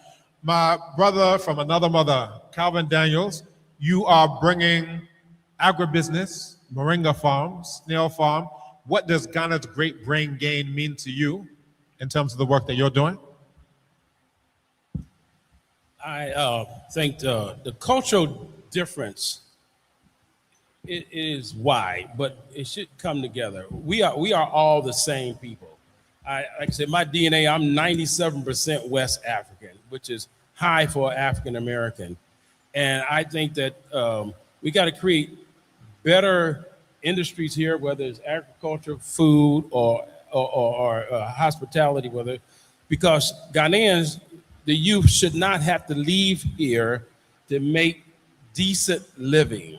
They should be able to do it here. This is a extremely, thank you, rich country, but in some aspects poorly managed. It's like I don't know if any of y'all consume moringa. The knowledge may not be there, but y'all should be consuming moringa every day in some form. Women, men, and the children. And I think that we have to, I'm not saying we as diaspora African Americans come here, save Ghanaian, that's what I'm saying. But giving them the knowledge tools and also financial tools so they excel. I keep hearing over and again that they want to do commercial farming, but they don't have the money. But then they can network and work with one another so they can achieve significant things. I think Ghana have enough agricultural land space to feed the world. Why isn't that done? That's a whole nother question. The biggest banana farm in the world is in Ghana, owned by non-Ghanaians. Yeah. That's another thing. I mean, that the Ghanaians been there for thousands of years, they can't grow bananas? Why is it? We have to put our resources together to allow everyone here to succeed, I mean, at a high level.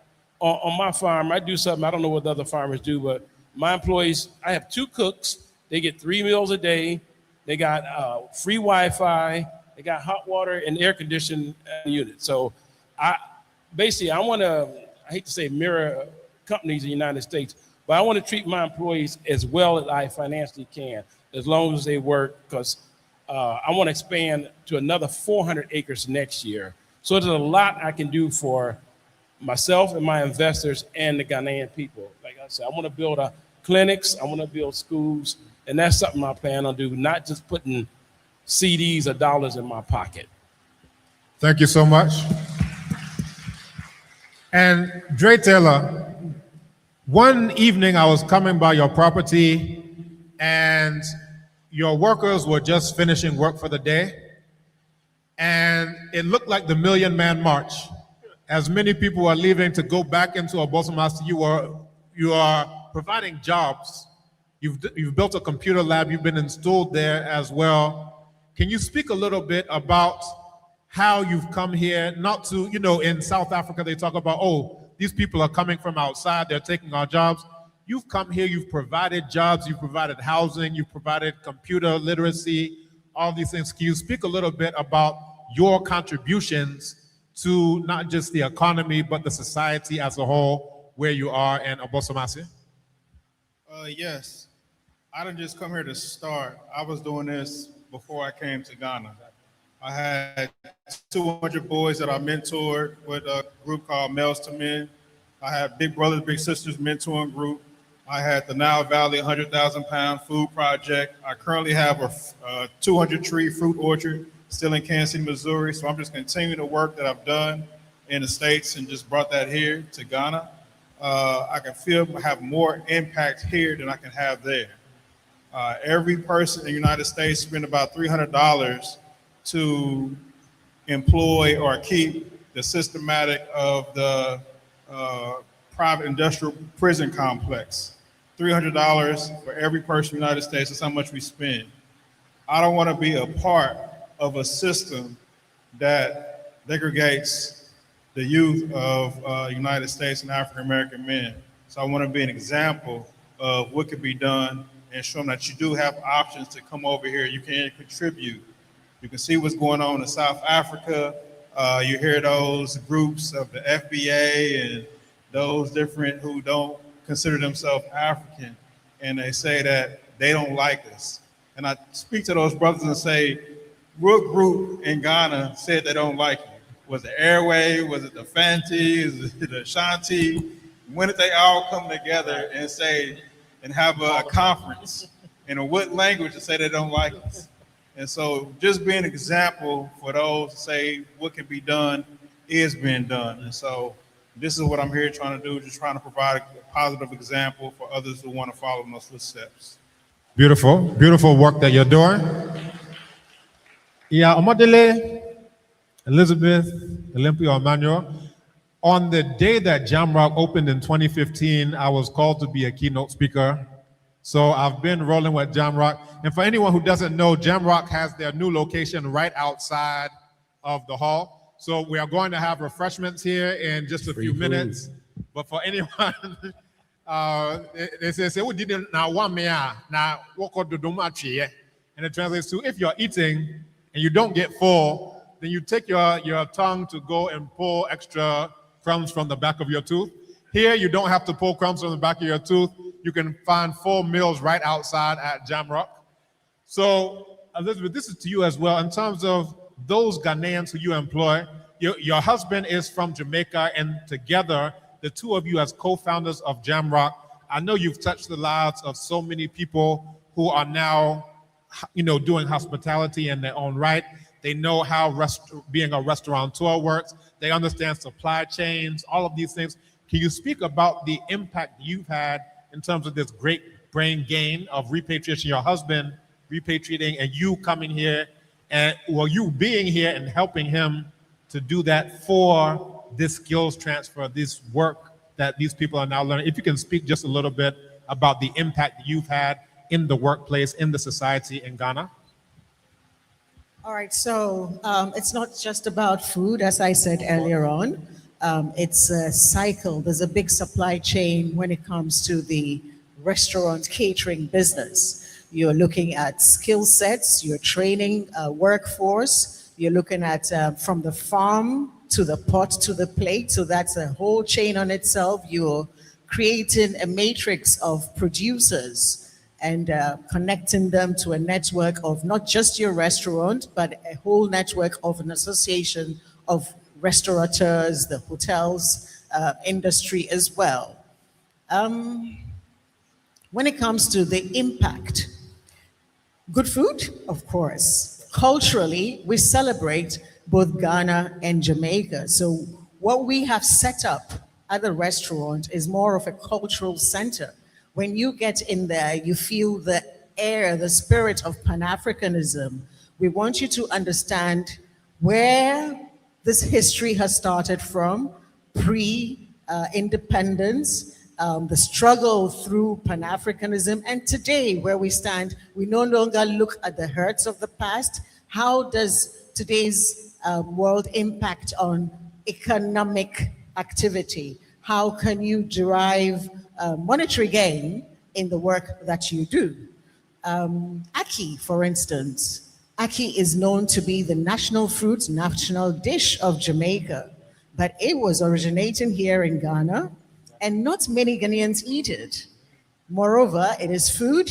It is good for ornamental trees, which is used for driveways. What we did was, we created a drive where we harvested the fruits from our last harvest, and we nursed 5,000 seedlings. We put up a society drive. We said, come, dine with us, and pick a free seedling, 10, 20, 50, what you can, and share with your neighbors to grow some trees in your communities. We nursed 5,000 seedlings. And this has gone far and wide. It means that in about 10 years, Jamrock still standing, notwithstanding the challenges of the business environment. It means we can be harvesting across the country all these trees that we have put in there. So this is future planning in place. It's not only about the agriculture, the human resources I've talked about, and there's so much to consider when you look at tourism. We want to do cultural exchange. The only hindrance has been how to get to one place from Jamaica to Ghana without going through the US, the UK, and going past the visa issues. It means a chartered flight. I know one of the countries, Bahamas or one of the other countries, has created a chartered flight with the diaspora affairs that should be going in August. I'll follow up on that. But this is something that we'll need to promote, and quarterly, we can have Jamaicans coming in for 2 weeks, we can have Ghanaians going over, and it's another way of generating revenue and teaching the culture across borders. So this is wonderful. I see my brother Luanga Songsore. He's from the Upper West, and they eat ackee straight off the tree raw. Luanga, can you put your hand up? Since he taught me that, I started eating my ackee raw. Of course, you have to let it open up naturally first. Yes. I don't want anyone getting any health problems. Once it opens up naturally, and then tree is called anche. Anche, that is correct. So the ackee is coming from the tree word, but what I realized is that in the south of Ghana, a lot of the foods that are indigenous, we don't even eat anymore. Right here, there's baobab growing right outside of African studies, and I was eating some one day, and one of my students from Ghana said, oh, is that food? But when I went to Mali, that's what they eat. Yes. Just pick baobab fruit, so thank you for that. In addition to that, we are currently located at the University of Ghana, just by the registry, and we have planted so many additional trees and introduced as well all these traditional, authentic plants that people don't know about. So we have the breadfruit tree, we've got the jackfruit there, the aramant, which locally is alefu, the Jamaican spinach that is kalaloo. So there's a lot more than just coming in to place an order for a meal. Absolutely. We take you around the process from the ground to your plate. So this is beautiful, and I love that. Thank you so much. And as we're talking about planting trees, now we're in your wheelhouse. We have to get moringa on the menu, so this is going to be one of your suppliers. Now, Brother Calvin Daniels, I first came across the work that you're doing. It was actually a Repatriate to Ghana client who brought you for a special delegation that we're holding for the President General of the UNIA. I'm now the ambassador for the UNIA to the entire continent. But I also saw a video of you, Web Nation. I had done an interview with Web Nation, and you interviewed right after.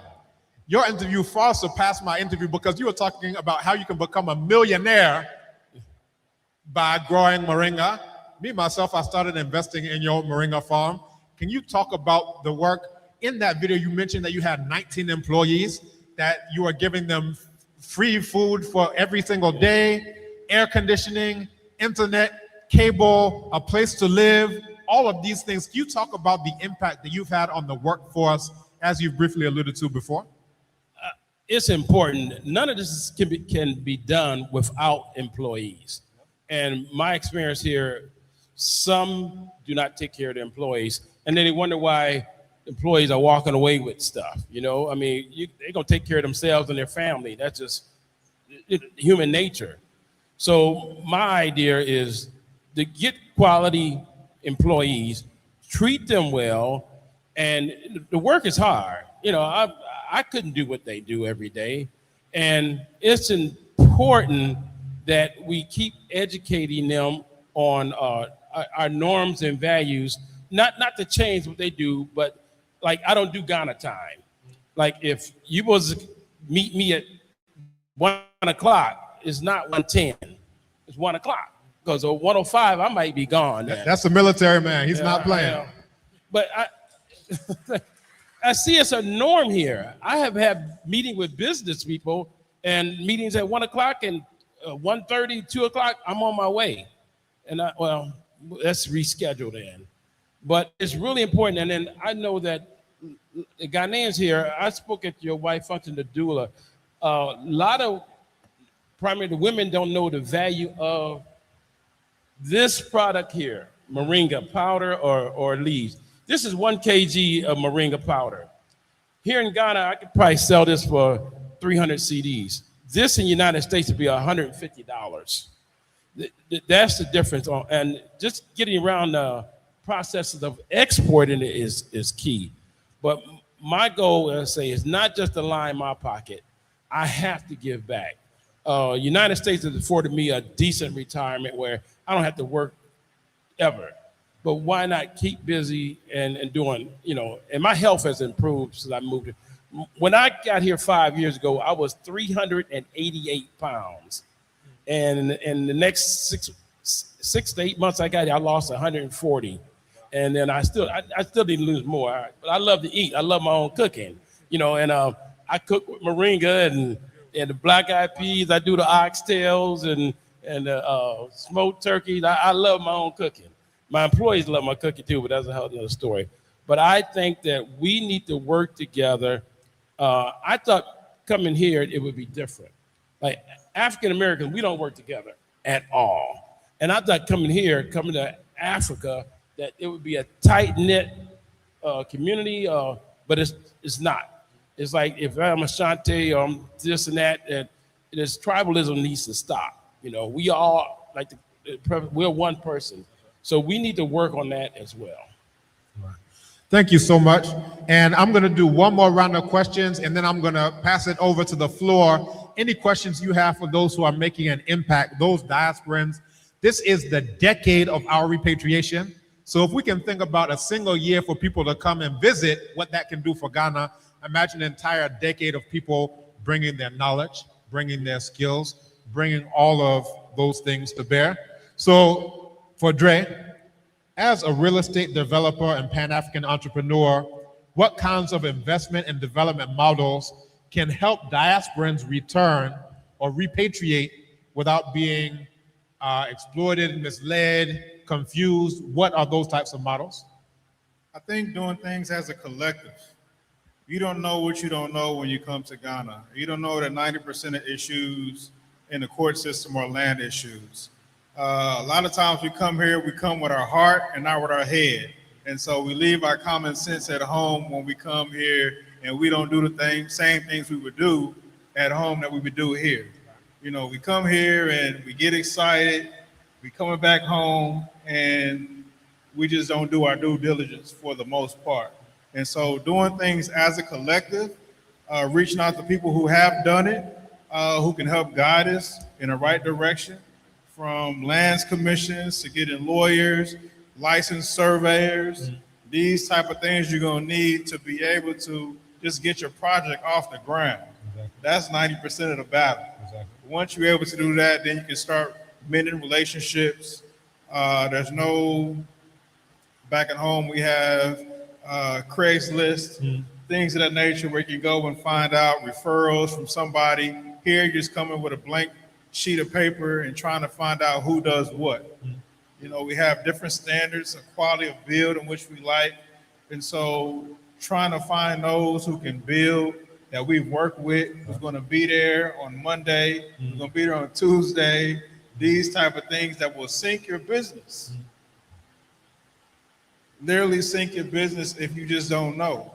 You know, so everybody don't always have your best interest at heart, but when you find those good people, they're worth their price in gold. Jamrock, for instance, I brought over 300 people to Jamrock. Oh, wow. You know, supporting her business, just having conversations with her. I didn't even know she's going to be on a panel, you know, but these type of things where you build great relationships with people that's here doing the work. And so back to just doing it as a collective. We're stronger together than we are apart. Beautiful. And just to that same point, if everyone can pull out your phones now and go to D.O.O.R.events with an S. When you do that, you'll see a survey. And that survey, we've had over 500 people fill it out for those who are either already living in Ghana or looking at living in Ghana, and what they are looking for, their challenges, what they've experienced, so forth. Because when we go to the government, when we go with Honorable KKD to the office of the president and so forth, we want to have hard data to go there with. When you go to that same survey, there's a split survey, there's another one for students. And this is matching them with the companies that they want to work for. Based on this conversation, there are some students who will want to work for you with your real estate. There are some who are going to want to work with Jamrock. There are some who are going to work with the Shah Hills, Snell, and Agriculture Farm. So again, this is a mechanism to match you exactly with those diasporans and Ghanaians who have companies and corporations and who can help you. Now, Jamrock, we're already looking at collaborating on something. I think we talked about doing tree classes next month for Black August. So this year marks 100 years of Black History Month. And next month will be Black August. We're gonna bring those together. And what we're doing is we're bringing together the work you're doing with Jamrock with what Decade of Our Repatriation is all about. Can you speak to what your vision is by the October 30th dialogue? What do you want to see in terms of Jamrock's, work with those who are looking to repatriate, in addition to the tree classes, the enculturation, the hospitality, tasting the foods, smelling the smells, experiencing what it is to be in Ghana? What is your vision for the role of Jamrock by the time we get to the October 30th dialogue? Asides giving good nutrition. All right, so of course, we're welcoming everyone to come home. We collaborate. Collaboration is key. We can't say we have all the resources in place, so collaboration is key. If you're coming in from the diaspora, like I said, Ghana has a deficit in customer service quality. So if you have that skill set, reach out. There's a big room if you have funding where you can set up a hospitality institute to train, bring it on board. It means that you would have the entire restaurant and hotels associations tapping into this industry. We lack greatly. I should be focusing on selling more food, but I find myself training, constantly training and pouring myself into people. Yes, it's a good thing, it's my people, and hoping that we have guided that path for the youth, because they come back with success stories and it's great, it's fantastic. We've built a strong brand. It's not put a lot of money in my pocket yet, but I know it's a long-term vision and we'll definitely get there. But for now, we are investing in human capital. So in this regard, by the 30th of October, I am hoping that a lot more people, students, the youth, will sign on, and we will have mostly the academic community jumping on board, because the restaurant is right here on campus, and it's located in a beautiful space as well. We are definitely going to be looking at launching Jamrock outside campus. So this place is going to be carved and niched purposefully for the University of Ghana, Legon, to give it the feel, to give everyone the feel and the vibe for Jamaican, Ghanaian cuisine. It's a fusion. We keep it authentic, but there is a fusion element as well, where you have jerk chicken served with jollof rice. We have not changed the recipe of either. We train. There are set protocols and procedures, and anyone who walks in on any day should be able to replicate. It's a teaching environment, and we like to know that we are impacting the youth in this regard. Thank you so much. And that sounds so wonderful and so delicious as well. The refreshments are coming. Wow. Thank you know, that's Ghanaian food, Jamana, bring it together. There we go. Now, Brother Calvin, as well. Now, we had a conversation and you said that the students who are studying agriculture, you wanted us to take an entire bus load of those students so that they could actually see what the farm is all about. For me, I believe that the same way cocoa has been the backbone of Ghana's economy, moringa can be, over the next 10 years, the new backbone of Ghana's economy, and then some, to the tune of billions. Now, with your work in moringa, snail agribusiness, entrepreneurship is very practical. What can young people learn from agribusiness as a path to ownership and wealth creation for the decade of our repatriation? Far as what we do, I'm going to add, we do a neem snail slime mucin for cosmetics, and also moringa. But one thing I find out is that everyone doing agriculture, and they're using, we are organic as well. Right. We don't use man-made chemicals. We have rabbits because we want rabbit manure, and then we're going to actually get goats for goat manure as well, because them are organic manures that you can put it directly on your plant, on your product, and it doesn't burn them or anything like that. So that's key. But financially, I think moringa can transform this country. That's how much potential income is in moringa. Right now, moringa is a $9 billion worldwide industry. And by 2033, it's projected to be 23 billion. And that's key. If say we take our organization, 100 million, that's huge. But the opportunity is for other people to get on this moringa farm curve, whatever, because right now, most of the moringa in the world is coming from India, and they have their own organic certification, which the quality of the moringa is not on par with what is grown here in Ghana. So the opportunities are here. And neem is a $5 billion industry. So it's another industry that Ghanaians should be growing. And far as in Ghana, everyone, I'm not a medical professional, but it's my opinion and my research, everyone should be drinking 1 or 2 cups of neem tea every week. If you have neem in your system, you will not get malaria.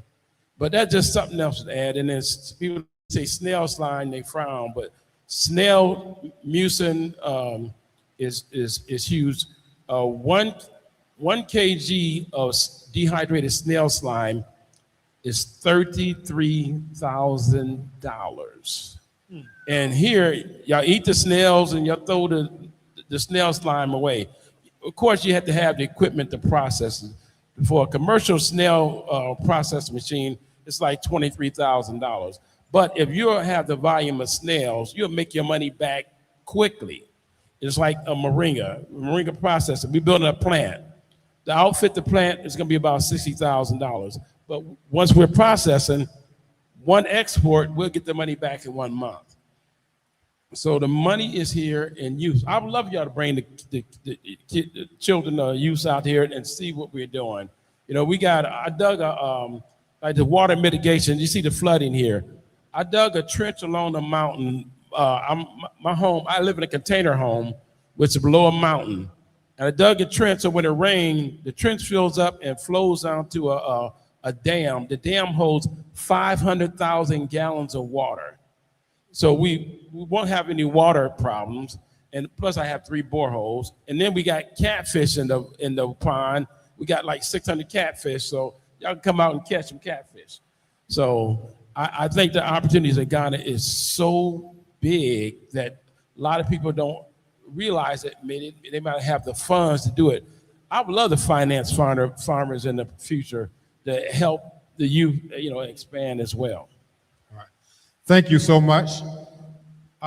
So what we're going to do, I was just told that for the sake of time, that we do want to begin to bring things to a close. As I mentioned, we have several projects. So when you go to the Decade of Our Repatriation website, again, anyone who has a smartphone, you can pull out the phone. There are several components to the Decade of Our Repatriation. One is projects. So some of the major projects include the Beyond View, the multi-million-dollar real estate project right there in the Eastern region. It is just like the work that Brother Calvin Daniels is doing with 46 acres, and by next year, over 400 acres we're looking to expand out to. We also have the Kwaku Ando Sustainability Institute. This is a multi-million-dollar eco-resort and training facility in the Volta region. Some people think when diasporans come, they just stay in Accra and don't go anywhere. You're seeing actual cases of those who are not sitting in Accra, but are actually making an impact all throughout Ghanaian society. Nana Fofi, who is here, also in the Eastern region, is doing amazing work, and I've gotten a chance to go to Achim, to the Ahimfie there, and see the beautiful work. So there are many who are doing work like this. The biggest one that we have coming forth is a $100 billion city that is proposed from the Asante region. That one requires quite a lot because we have to have the Minister of Roads on board. We have to have, energy. We have to have all of these different components. So we're in the process of bringing those all together. So when you go to D.O.O.R.events, click on the projects and see the projects that are going on, just like Abibi Tumi, which is going on. We have a film festival through Abibi Tumi that's also going on. We have a conference. All of these events are coming all throughout the year. So stay close to D.O.O.R.events. There are also partners. So if you're looking to partner with the Decade of Our Repatriation, go to the website. You can see how you can partner as an institution, as an organization, as an individual even with that as well. There are also opportunities for sponsors, just like SIC. If you want your name to go out to hundreds of thousands of people in one go, then again, you want to be a sponsor for the Decade of Our Repatriation. So before we close out, I know we have Kafui Day, we have a palm wine band, we're going to have refreshments, but before we close out, we do want to have a group photo. So that's going to include not just those of us on the high table, but everyone who is here. We want you to be part of this historic moment, because in the future, someone is going to ask, where were you during the Decade of Our Repatriation? We want you to be able to point at yourself in that photo and say, I was there at the very foundation. Look at what it has gotten us. So, Brother Kafui Day, if you're still with us, if you can come back. If also people can make their way up front, yes. So we were going to pause from the Q&A. Did you have something? And anyone who wants to ask a question of the panelists, we're going to have you ask those one by one. But we do want people to move for the final photo. So, Kafui, I'm turning it back over to you. Thank you so much, Obenfo. So the first set of photos will be taken by Obenfo and his panelists. If you can just rise. And then our photographers, let's take the first set of photos with our panelists who've given us a real great insight. 1 kilogram of what? Of dehydrated snail slime is going for 33,000 US dollars. US dollars. No way. Yeah. It takes 15 kgs of liquid slime to make 1 kg of dehydrated slime, but it's concentrated. Wow. For cosmetics. Wow. So this is the first photo.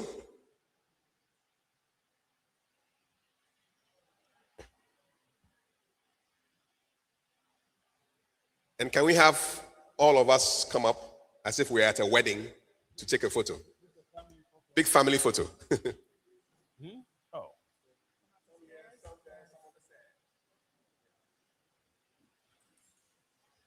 Big family photo. Those of you who don't want to go up, you can just Don't stand on the head. Don't want injuries. By the stairs. You don't need to climb up. Yes. Big family photo.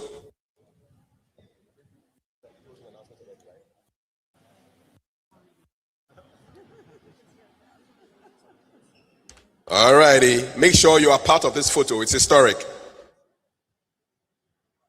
And while we're at it, let's give another big round of applause to our outstanding moderator, Obinfu Professor Obadele Campbell, and our distinguished panelists, Dre Taylor, Omodele Elizabeth, Olympia Emmanuel, and Calvin Daniels. Big round of applause while you are standing. Let's clap for them. Make sure you catch them during the networking so you can ask your questions one-on-one, 1v1. Thank you all for a very honest, thought-provoking, and inspiring conversation.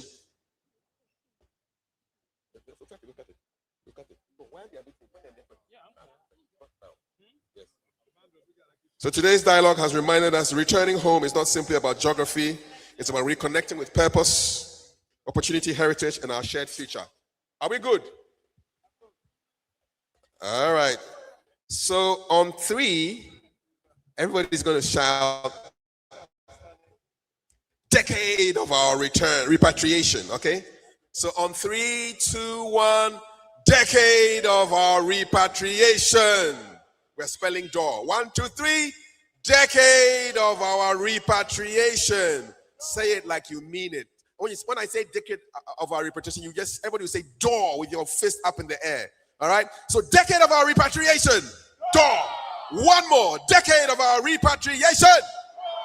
This is for the ancestors. Decade of our repatriation. Thank you so much. The door is open. One more. Decade of our repatriation. D.O.O.R. Decade of our repatriation. D.O.O.R. One more. Decade of our repatriation. D.O.O.R. Thank you so much. Give yourselves a big round of applause. Thank you. That was good. Thank you. Thank you very, very, very, very much. So while you're networking, we'll be sharing the refreshments around. Thank you so much. On behalf of the organizers of the Open Door Dialogues, thank you to our speakers, our partners, our sponsors, every one of you for contributing to the success of this official media launch. And we want to say thanks to all of you. We've brought the formal proceedings of the Open Door Dialogues official media launch to a close, but the conversation doesn't end here. We will now invite you all to remain for a networking reception, a wonderful opportunity to continue the conversations we have begun today, to forge new partnerships, to reconnect with old friends, and to explore new possibilities for collaboration. Members of the media, you are welcome to conduct interviews with our keynote speaker who just left, our special guests, our panelists, our organizers. As you network, you will be entertained with music from Palm Wine. Yes, thank you so much. I want to thank our special guest of honor, His Excellency King Tracy Che Dakwa, the President's Special Envoy to the Caribbean, our keynote speaker and special address speakers, our distinguished panelists, our moderator, University of Ghana, Institute of African Studies, School of Performing Arts, our sponsor and partners, especially SIC Insurance PLC, whose support has helped make today's event possible, production, protocol, media, security, technical teams working hard behind the scenes, and finally to all of you for honoring this invitation and helping launch what promises to become an important platform for dialogue between Africa and its global diaspora. My name is Kafui Day. It's truly been an honor and a privilege to serve as your Master of Ceremonies today. Travel safely, continue the conversations. May the spirit of Open Door Dialogues inspire us to build stronger bridges across Africa and the global African family. Enjoy the networking reception. Enjoy the rest of the afternoon. Thank you. God bless you all.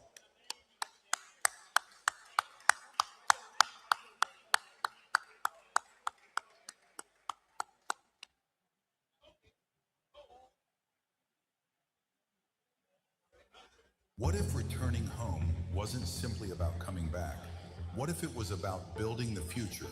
Across the world, thousands are asking the same question. How can I reconnect? How can I contribute? How can I belong? The University of Ghana College of Humanities presents Open Door Dialogues, where ideas become partnerships and dialogue becomes action, creating opportunities in education, business, investment, innovation, entrepreneurship, and meaningful collaboration for Ghana and the global African community. Together, we're transforming brain drain into Ghana's great brain gain, where talent returns, investment grows, and the future is built together. Join us. Be part of Ghana's next chapter. The door is open.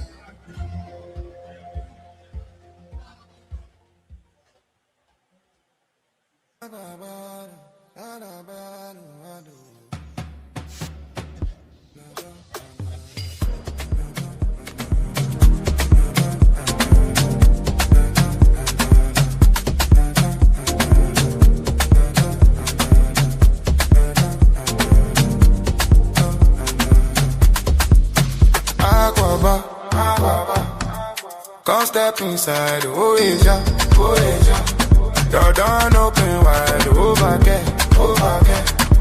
Black star line, come on, now this your time. Doors open, now this your time, now this your time, this your time. Doors wide open, come step inside, now this your time, this your time. Come on, now this your time, now this your time, this your time. Doors wide open, come step inside, now this your time. This your time, doors wide open, this your time. You run go abroad, try chase your win. Concrete they loud, but you drown your skin. Spirit they whisper, Charlie check within.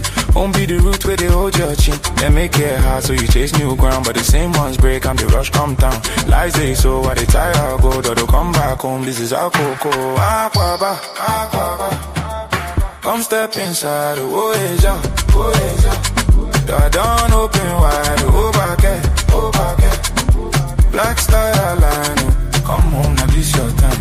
Doors open now, this your time, now this your time, this your time. Doors wide open, come step inside, now this your time, this your time. Come on now, this your time, now this your time, this your time. Doors wide open, come step inside, now this your time, this your time. Doors wide open, this your time. They come to our homes, but the link no die. Try to break us down, but the vibes still fly. Everywhere you touch, you they multiply. The bounce they show, say we still they tight. Then go hide their place, but this vlogs this on. Years don't pass, but your mind still strong. Shall it fall in? Make we build this home. Black star up and the work's begun. Your time, your move. Drop your gear, your reach, your coins. Come stretch that head. World they take, but the power don't play. It's the great brain game on my next 10 years. Aquaba, aquaba. Come step inside, oh yeah, oh yeah. Door down open wide, oh back. Black star line, come home, now this your time. Doors open now, this your time, now this your time, this your time. Doors wide open, come step inside, now this your time, this your time.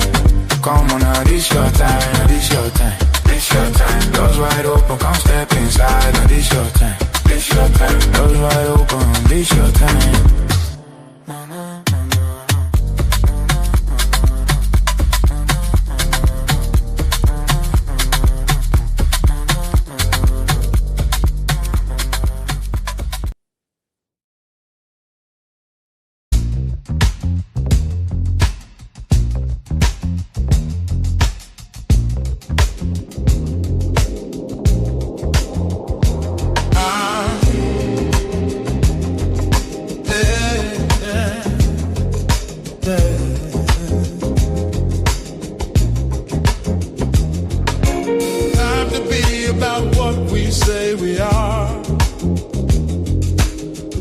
Chasing shadows, no more falling stars. Energy wasted, resources drained. Building the land of those who keep us chained. If we want black, let's mean black. Not just words, it's time to act. Demonstration, no conversation. Walk the talk, no hesitation. Build it up, break it down. Time to be what we're about. We're about.